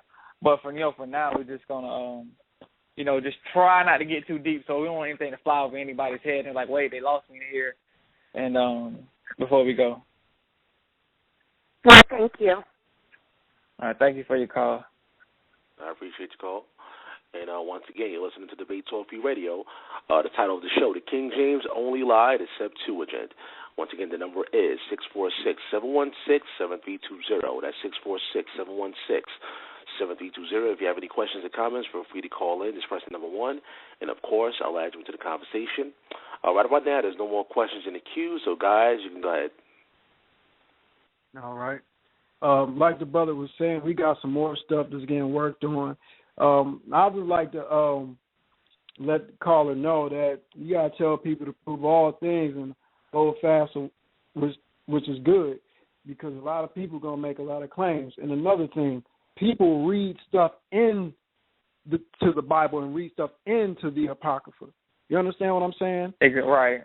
And as far as people being biased, let me tell you something. There are a lot of people, and as far as race relations, who stay away from other races based off prejudice, preconceived ideas, and preconceived judgments. Until you get around certain people of other races and learn them and how they are individually, okay, sometimes people are prejudiced until they do that. That's how certain people are with these other books. Until you sat next to it and prayed and tried to get some understanding, you develop a prejudice. It's the same thing with race relations. People don't understand things, so they put a wall up instead of trying to go in and understand these things, whether it's the Bible, other books that were taken out of the Bible, race relations, you name it. That's just, I don't guess it's human nature. That's what we do. We put walls up. And then all it takes is one person to come up to you. You shouldn't mess with that because this and this and this. They don't prove it, but you go, that makes sense. And then, next thing you know, you're rejecting something good. But go ahead, Brother Antwan. So, and I was just going to add to that, too, you know what I'm saying? Like, when I first got an understanding on the Apocrypha and some of the things that were in it, I'm telling y'all, I immediately fell in love with the book of Ecclesiasticus, or also known as Sirach. It is what would be considered a wisdom book. And some of the things that are written in it are just so beautiful, and it hits you so hard. I'm the type of person that I like it. If you're going to tell me something, just hit me right in the face. And it gives you some analogies in there that are just like, they're just right point blank in your face. And you're like, all you can do is just put your head down and shake your head like, wow, that is deep and that is real. You know what I'm saying? And it's beautiful. And we're about to get into this part right here now. But one of the beautiful things I love about the Septuagint is it clarifies a lot of things that people have up for debate and discussion. like it'll really clear up a lot of things that people have going on as far as like doctrinal related. People don't believe this, they don't believe that, and they'll be using the King James Version, but you go straight to the Apocrypha and the Septuagint, and it clearly answers the question and gives understanding like, oh, okay, this makes perfect sense. And matter of fact, let's do that. Let's go into that. Let's go into that, bro. You want let's go to Exodus in the KJV. Let's go to Exodus chapter 12 and verse 40, I want to say. Yeah. There's a controversy on a number that the KJV records about the children of Israel as related to being in Egypt and whatnot. So let's go to Exodus chapter 12 and verse 40. Whenever you get it, wherever you got it, go ahead and read it. Exodus chapter 40. You want me to read it in the Septuagint or the... No. Read it in the KJV first. Yeah, okay, gotcha. Read it in the KJV first. All right. This is Exodus chapter 12 and verse 40. It says, Now the sojourning of the children of Israel, whom dwelt in Egypt, was 430 years. 430 years. Read that one more time. Exodus chapter 12 and verse 40. Now the sojourning of the children of Israel, who dwelt in Egypt, was 430 years. So most people would take that for face value. It says the sojourning of the children of Israel, who dwelt in Egypt, was 430 years. That's a long time. Now let's go to the Septuagint and let's read the exact same verse. Let's go to Exodus chapter 12, okay? And we're going to pick it up at the 40th verse, and it says here, And the sojourning of the children of Israel while they sojourned in the land of Egypt and the land of Canaan was 430 years. Now, let me ask you guys a question. Why does it seem like these books are contradicting each other? Because on one hand, you got the KJV telling you 430 years and just mentions Egypt, and then on the other hand, you have the Septuagint telling you Canaan and Egypt. Why is that? What's the controversy right here? I want to do something because, you got a lot of guys that got a lot of preconceived notions that come up with, I don't know, just crazy interpretations of the Bible, and we're going to get some clarity on this, and we're going to go to a historical figure and see what he says about it. This is another thing I got to say. Joe Blow can tell you anything, okay? I don't trust everything everybody tell me. But if there's a controversy, we got to deal with it, right? So let's go to Josephus, right? Josephus, for all you guys who don't know, was a Hebrew, and he was a historian. Just like you got Herodotus in the Greek culture who recorded history, you have a Hebrew here that recorded Hebrew culture and Hebrew history. And let's see. This is Antiquity of the Jews, right, by Josephus, and it's on page 87, 2.15.3, in verse 318, he says, They left Egypt in the month of Santicus on the 15th day of the lunar month, 430 years after our forefather Abraham came into Canaan. This is what he says right here. But 215 years only after Jacob removed into Egypt, it was the 18th year of the age of Moses and that of Aaron, 3 more. They also were carried out the bones of Joseph with them as he had charged his sons to do. So we see a synopsis, okay, about what Josephus is talking about, 215 years. So he's combining the time of Abraham and dwelling in the land, okay, Canaan, and then the time the Hebrews were slaves in Egypt. He's combining that time. That's why your Septuagint gives you Canaan and Egypt, where your KJV just says Egypt. Right. There's really no confusion. Yeah, LaVar, can you repeat that Josephus source? okay, it's on page 87, the Antiquities of the Jews, okay, chapter 15, all right, and it's 2.15.3, and it starts at verse 318. I'll repeat it one more time. It's Josephus, Antiquities of the Jews, page 87, chapter 15, 2.15.3, verse 318, starting at verse 318 or paragraph 318, however you want to word it. And Josephus pretty much clears it up. Just like the Septuagint says, from that time Abraham was in Canaan all the way until the time that the Jews left Egypt. That's why your Septuagint gives you Canaan and Egypt, but the KJV just gives you Egypt. So that's pretty much clears up the controversy. And this is what we're trying to tell y'all. The Septuagint actually says, well, it gives a better synopsis of what happened because it mentions Canaan and Egypt instead of just Egypt like the KJV does. You understand what I'm saying? So you got anything else after that, bro?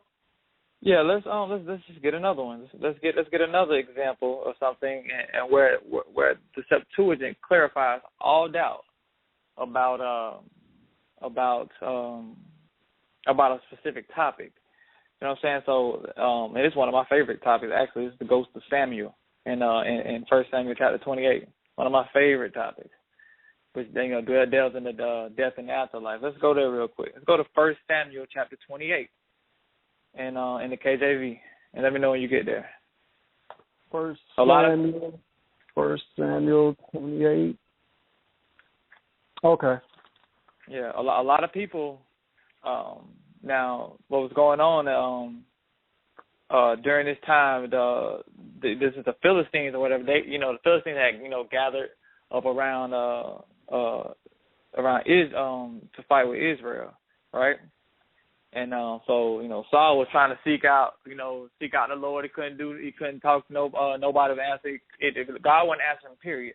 So he said, what I'm going to do is I'm going to go find a necromancer, and I want this necromancer to call up the soul or the ghost, the Rapha of Samuel from Sheol, right? And a lot of people say, oh, well, that really wasn't Samuel. That wasn't Samuel there. But even in your KJV, it tells you it was Samuel. But we're going to read it. We're going to read it, and we're going to go. Let's start. Give me 1 Samuel 28 and start at verse. Give me verse 12. Give me verse 11 through 14. Okay, 1 Samuel 28 and 11. It says, then said the woman,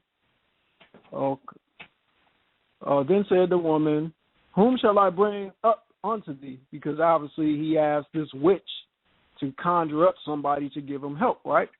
Right. And he said, bring me up Samuel. And the woman saw Samuel. She cried with a loud voice, and the woman spake to Saul, saying, why hast thou deceived me? For thou art Saul. So Saul was trying to hide himself because he didn't want the witch to know who he was, because he knew she would be afraid, because they would kill witches back then. And then it says, and the king said unto her, be not afraid, for what sawest thou? He said, what did you see? And the woman said unto Saul, I saw gods ascending out of the earth. And he said unto her, what form is he of? And she said, an old man cometh up, and he is covered with a mantle. And Saul perceived that it was Samuel, and he stooped. We gotta stop here. When it says, and Saul perceived that it was Samuel, a lot of people say, oh, so it says Saul said he perceived that it was Samuel. People look up the word perceive. Perceive means to know. So he said, and so you could read this like, and Saul knew that it was Samuel. Right. Exactly how I can read, because that's what perceive means here. It means to know. But continue reading.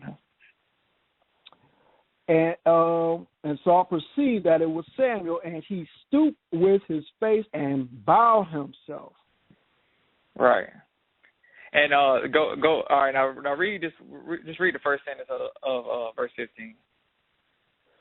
And Samuel said to Saul, "Why?" And who said to Saul? Samuel said to Saul. No, it says a demon said to Saul.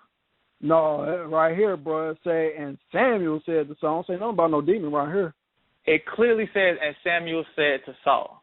But let's go read about Samuel some more in the Septuagint though. Let's go to 1 Chronicles chapter 10 in the Septuagint. Now, people still make the argument that wasn't Samuel. That wasn't Samuel. That was a demon. That stuff is impossible. You couldn't, we don't have ghosts or Raphas inside of us. All that Sheol stuff is fairy tale, they say. But let's go read about what really happened. Let's go to this is 1 Chronicles chapter 10 in the Septuagint. 10.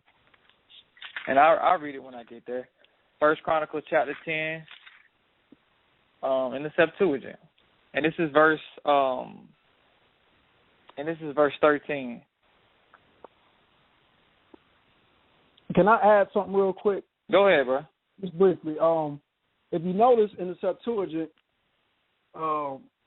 there is no book of Samuel. Why is that? Because your Samuel, your 1st, 2nd Samuel, and all that was actually a part of Kings. Okay. For whatever reason, and I'm not at liberty to give an answer why they wanted to name Samuel in the KJV. This is what they did, but it says the same thing anyway. But right, yeah, like if you got a Septuagint, just don't look for no Samuel. It's not going to be there. Right. But it's the same text. Go ahead. And this is talking about Saul here in 1 Chronicles chapter 10, and this is verse 13. Now, a lot of times you'll also notice in your Septuagint that the Septuagint also will give more details on an account or whatever happened. You could read the same verse in your KJV, but it won't be as detailed about what happened, right? Right. This is 1 Chronicles chapter 10, verse 13. It says, "So Saul died for his transgressions, wherein he transgressed against God, against the word of the Lord, for as much as he kept it not, because Saul inquired of a wizard to seek counsel, and Samuel the prophet answered him." Clearly tells you that Samuel answered him. The KJV clearly tells you as well, but people still like to make the argument because they believe that when we die we're in some soul sleep. It's called a soul sleep doctrine. But you clearly see here that this is talking about. It says that that Samuel the prophet asked him, but that's not it. Let's go to the book of Ecclesiastes. Let's go to Sirach chapter 46. Go to Sirach chapter 46, and I'm going to read it when I get there. You notice how the Septuagint is clarifying a lot of, it really shouldn't be controversial, but they're clarifying things that are very controversial for some reason. But, the Septuagint clears it out perfectly.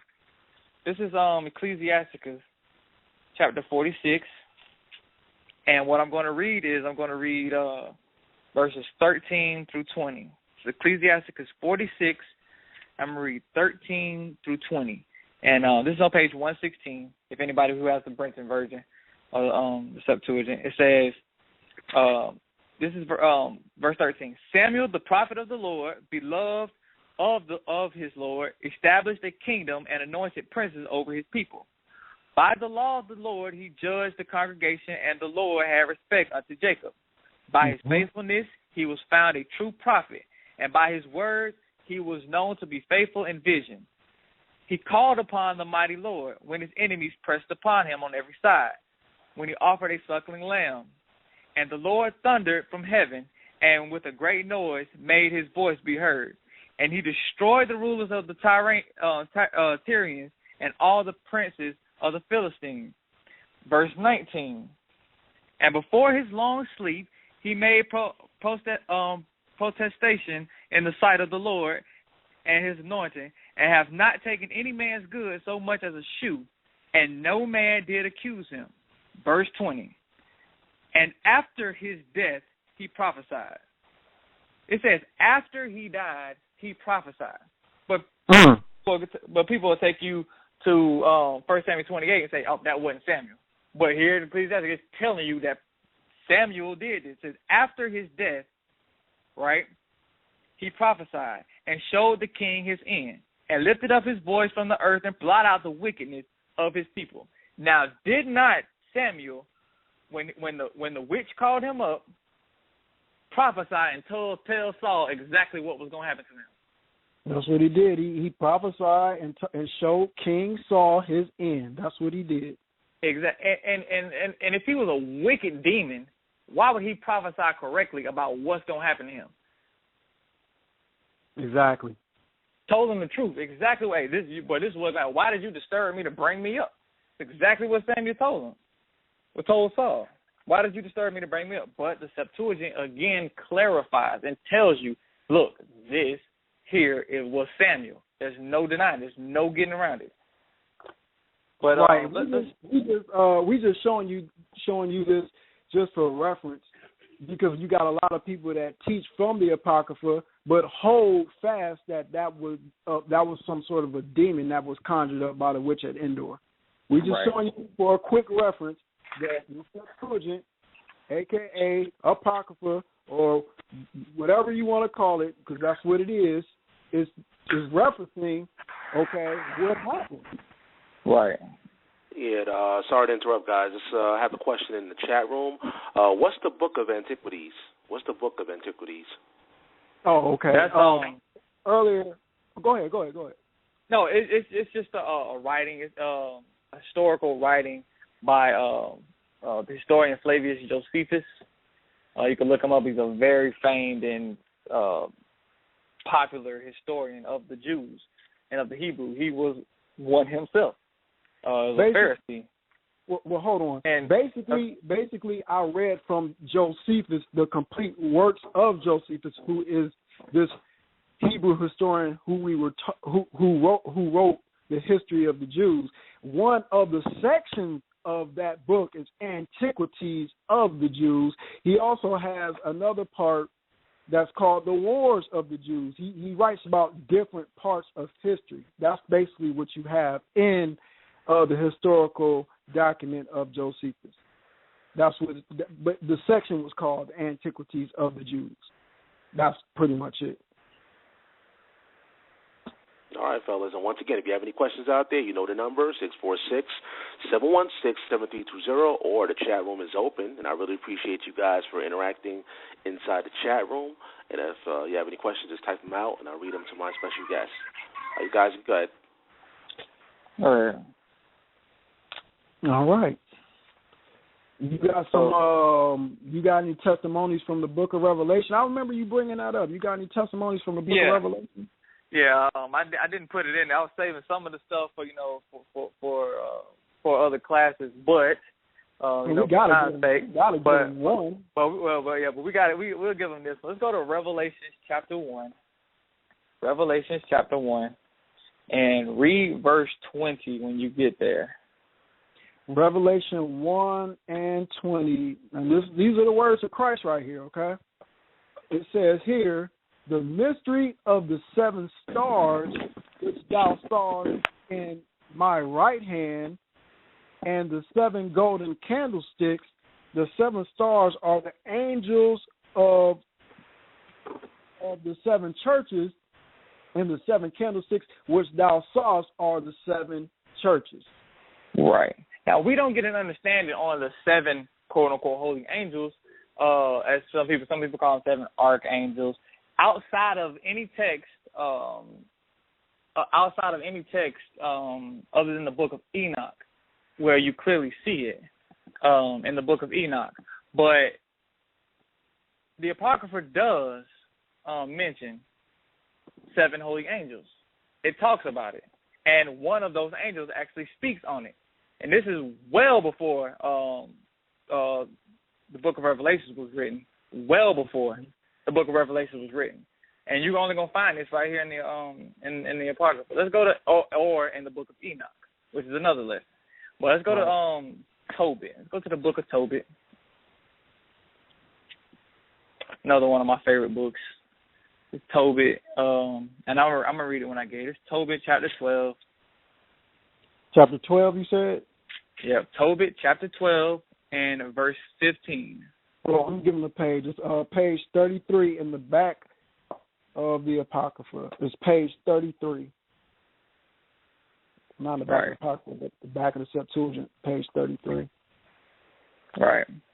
This is one of the angels, Raphael, speaking right here. It says in Tobit 12:15, I am Raphael, one of the 7 holy angels, which present the prayers of the saints, which go in and out before the glory of the Holy One.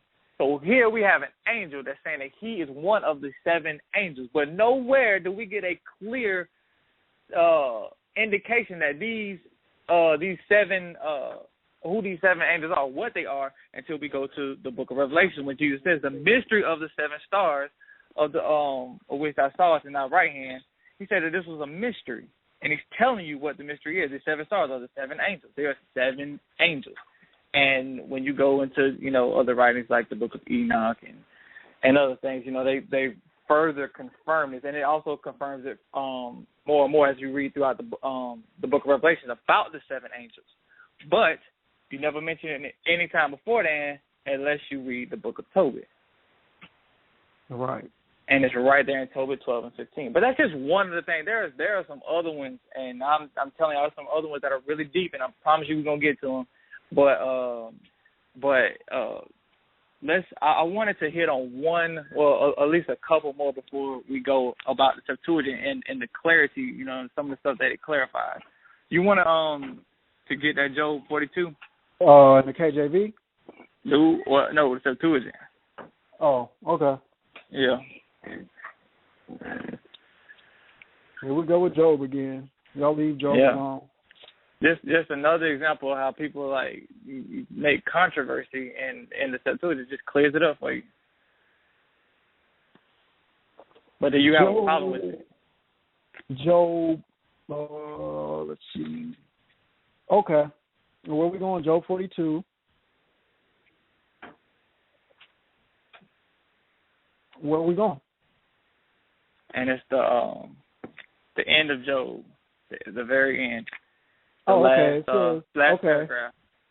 Okay, it says here, this man is described in the Syriac book as living in the land of Osis, which is Uz, that's the Greek equivalent to Uz, on the borders of Idumea, which is Edom, and Arabia.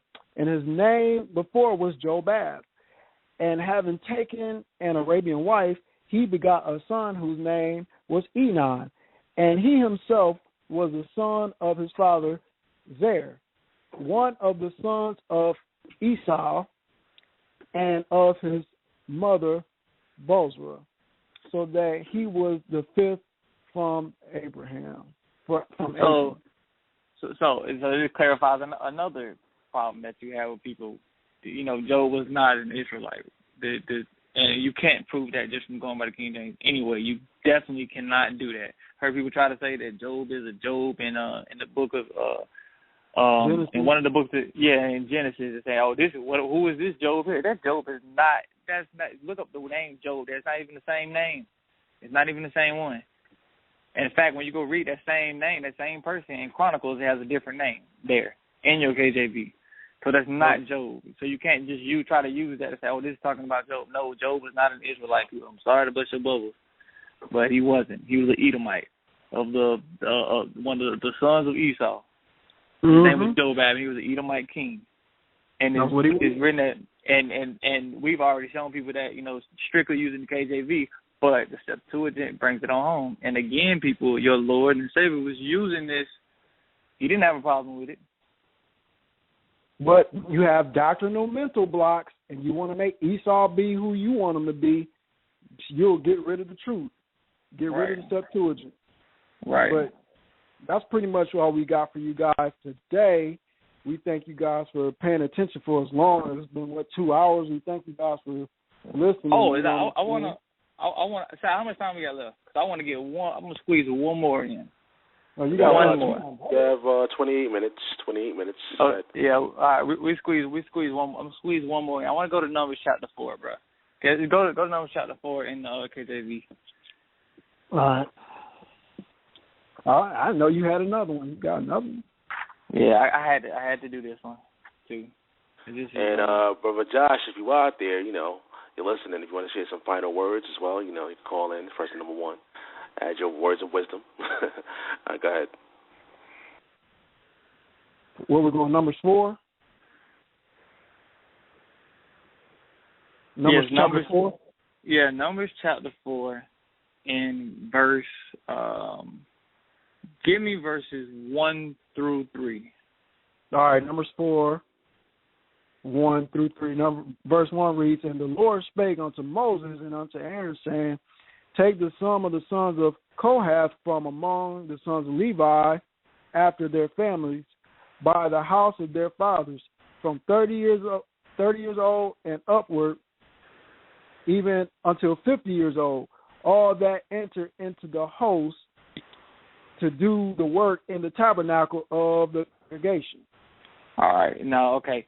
Now you see in verse 3 it says from 30 years old and upward, even up to 50 years old, right? All that enter into the host to do the work of the tabernacle and of the congregation. Now people here and say, gee, this is saying you got to be 30 years old to teach. This absolutely has nothing to do with teaching. When you read in Numbers chapter 3, the work that the Kohathites had to do, which when you read in verse 1 and 2, I don't see how people can read verse 3 and not read verse 2, where it says, take the sum of the sons of Kohath from among the sons of Levi. LaVar, do you know any son of Kohath?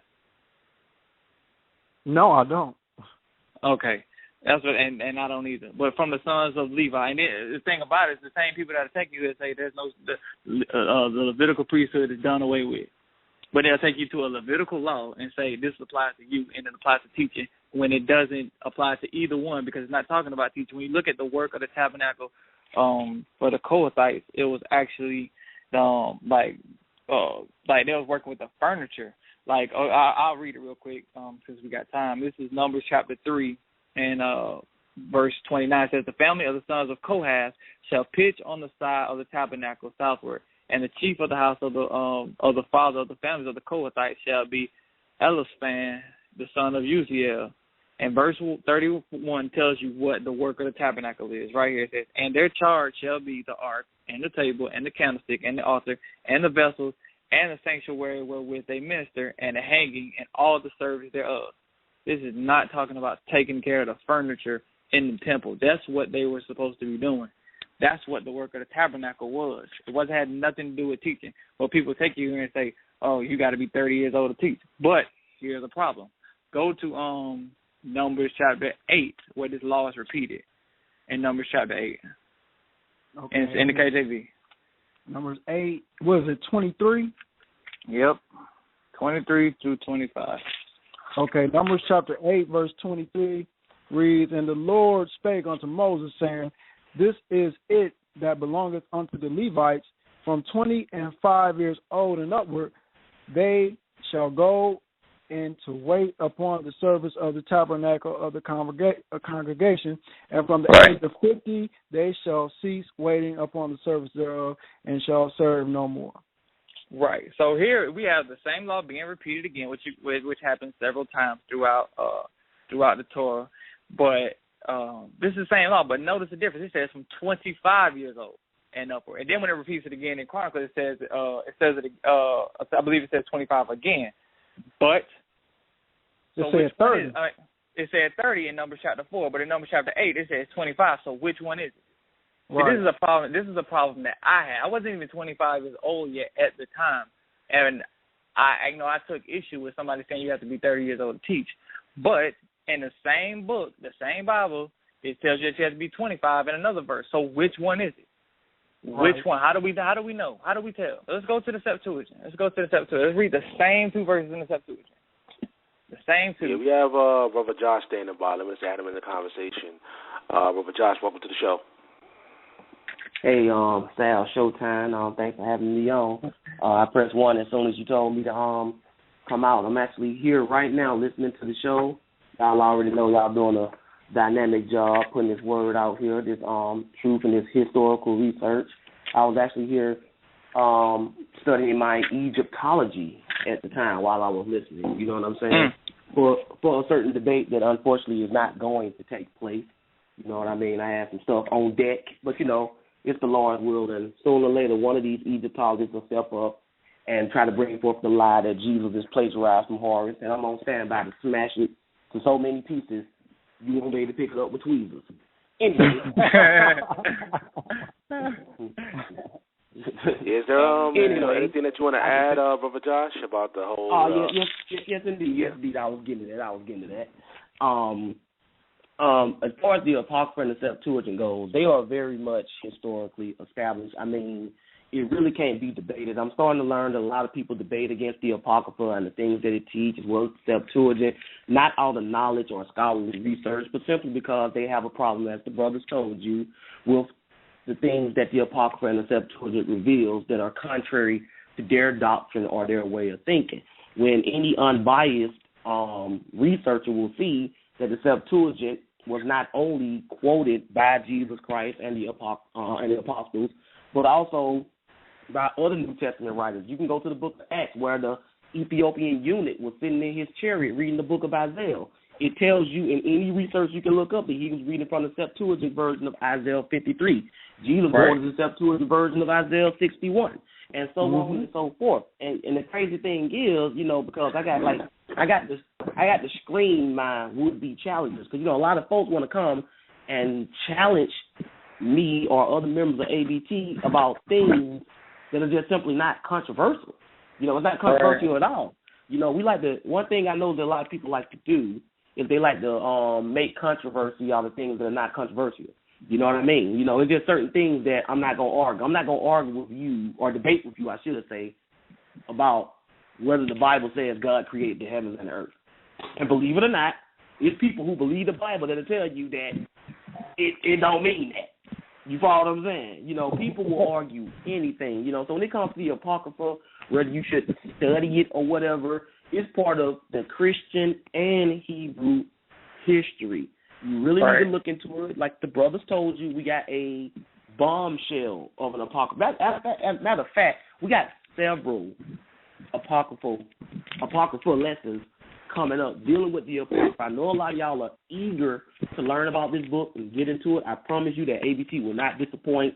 We will educate you beyond belief in these books of the Apocrypha. We are well learned and studied in every last one of the books, just like we are in the Bible. We even got, and prepare yourselves, sisters and brothers, we even got Quran classes coming up. You want to know about the Quran? We'll teach you that too. Like I said, I've been studying Egyptology for 10 years. Y'all want to know about Egyptology? We can teach you that too. You want to know what a certain theme in the Matrix meant? We can teach you that too. And if we don't know it, we'll learn it so we can teach it to you. Or, hey, we can study together and learn it together. Makes no difference. This is not a one-dimensional ministry here. We think outside the box. You know what I mean? So, again, brothers, just want to tell y'all, good job, dynamic job. You guys are really showing these people, I think, what they need to hear, about this particular issue. Don't let anybody, and I think Antwan and LaVar said this about 1 million times tonight, don't let anybody who doesn't even study a book or never studied a book tell you you shouldn't deal with it. That's why I'm going to teach you guys the Quran, because Christians were told, hey, that's Islam. We don't need to deal with that. Have you ever read the Quran? You ever picked it up and went through it? We have. Are we Muslims? No. Do we follow the tenets of the Quran? No. Only the ones that agree with the Bible. Just the ones that agree with the Bible coincide with that. But we'll teach you about the Quran, so when the Muslims talk to you, you can have some dialogue with them about. But, I digress. Anyway, good job again, fellas, and I look forward to hearing more from you. No doubt. Appreciate it. Praise God. The hitman. Yeah. And I guess we can pretty much wrap it up. I have a final question, actually. Go ahead, Antwan. I'm gonna let you go ahead and reply. Let me finish the verse that I was about to go to in the Septuagint, because remember that we read in Numbers chapter 4 and verse 8 in the KJV, you had conflicting ages starting the service of the tabernacle. One said 25, one said 30. So it's like, okay, which one is it, right? Let's go to the Septuagint and get some clarification on this. This is Numbers chapter 4 in the Septuagint, and if anybody who's following along in the same version, this is on page 175, right? This is Numbers chapter 4 in the Septuagint, and I'm reading 1 through 3. And the Lord spake unto Moses and Aaron, saying, take the sons of the children of Kath, which is also Kohath, That's just the Greek equivalent of it. It says, from the midst of the sons of Levi, after their families, according to the houses of their fathers' households, from 25 years old upward until 50 years, everyone that go in to minister to do the works of the tabernacle of witness. Numbers chapter 4 tells you in the Septuagint that the age began at 25 years old. In the KJV, Numbers chapter 4 says 30. And then when you go to Numbers chapter 8, it also tells you 25. So they're conflicting. But does the Septuagint conflict on this? Nope. Well, let's go see. This is Numbers chapter 8 in the Septuagint, and this is on page 185.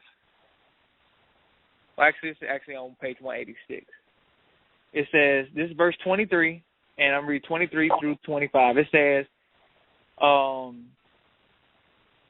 and the Lord spake unto Moses, saying, this is the ordinance of the Levites from 5 and 20 years old and upward.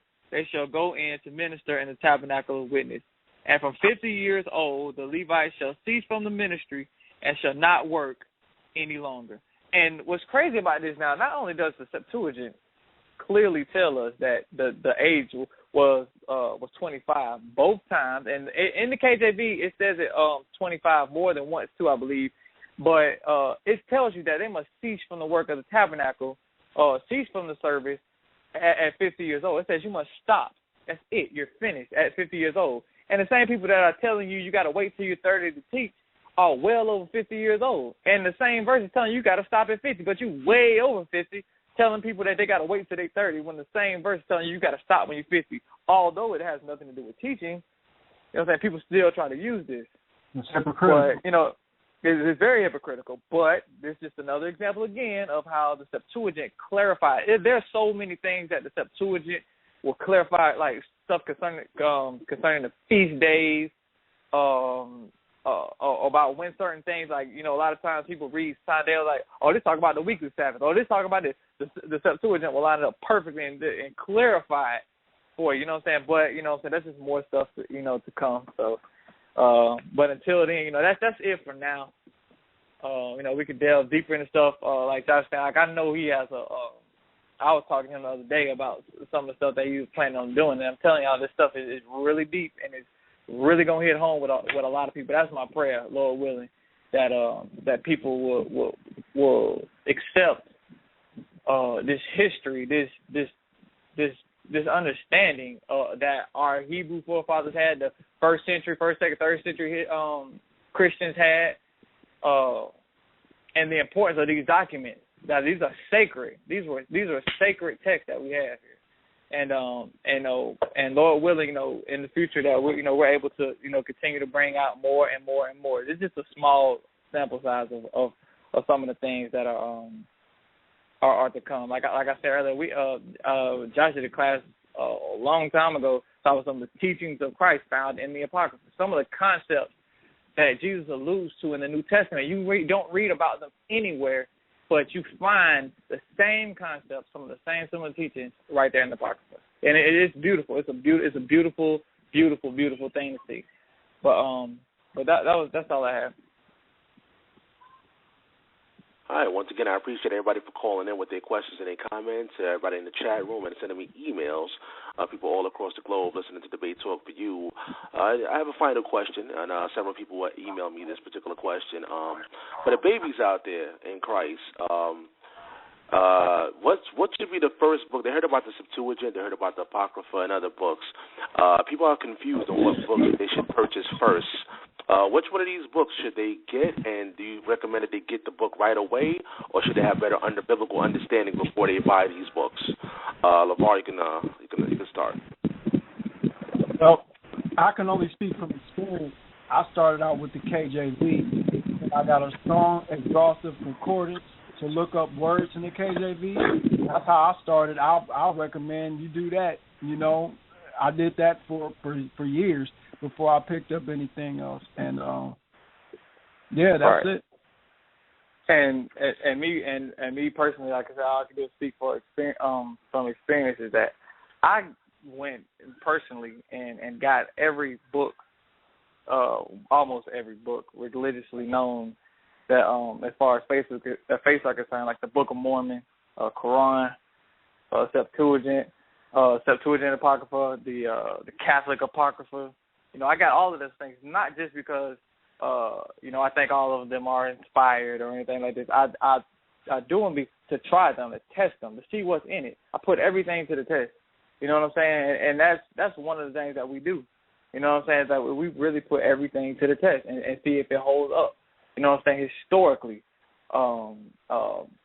doctrinal wise, the Septuagint and the Septuagint Apocrypha lines up perfect with all the other ancient texts that we have. We didn't even get into the Dead Sea Scrolls and how the Dead Sea Scrolls lined up with fragments of not only with Masoretic ancient Hebrew texts, but also with the Septuagint, also with the Book of Enoch that were found in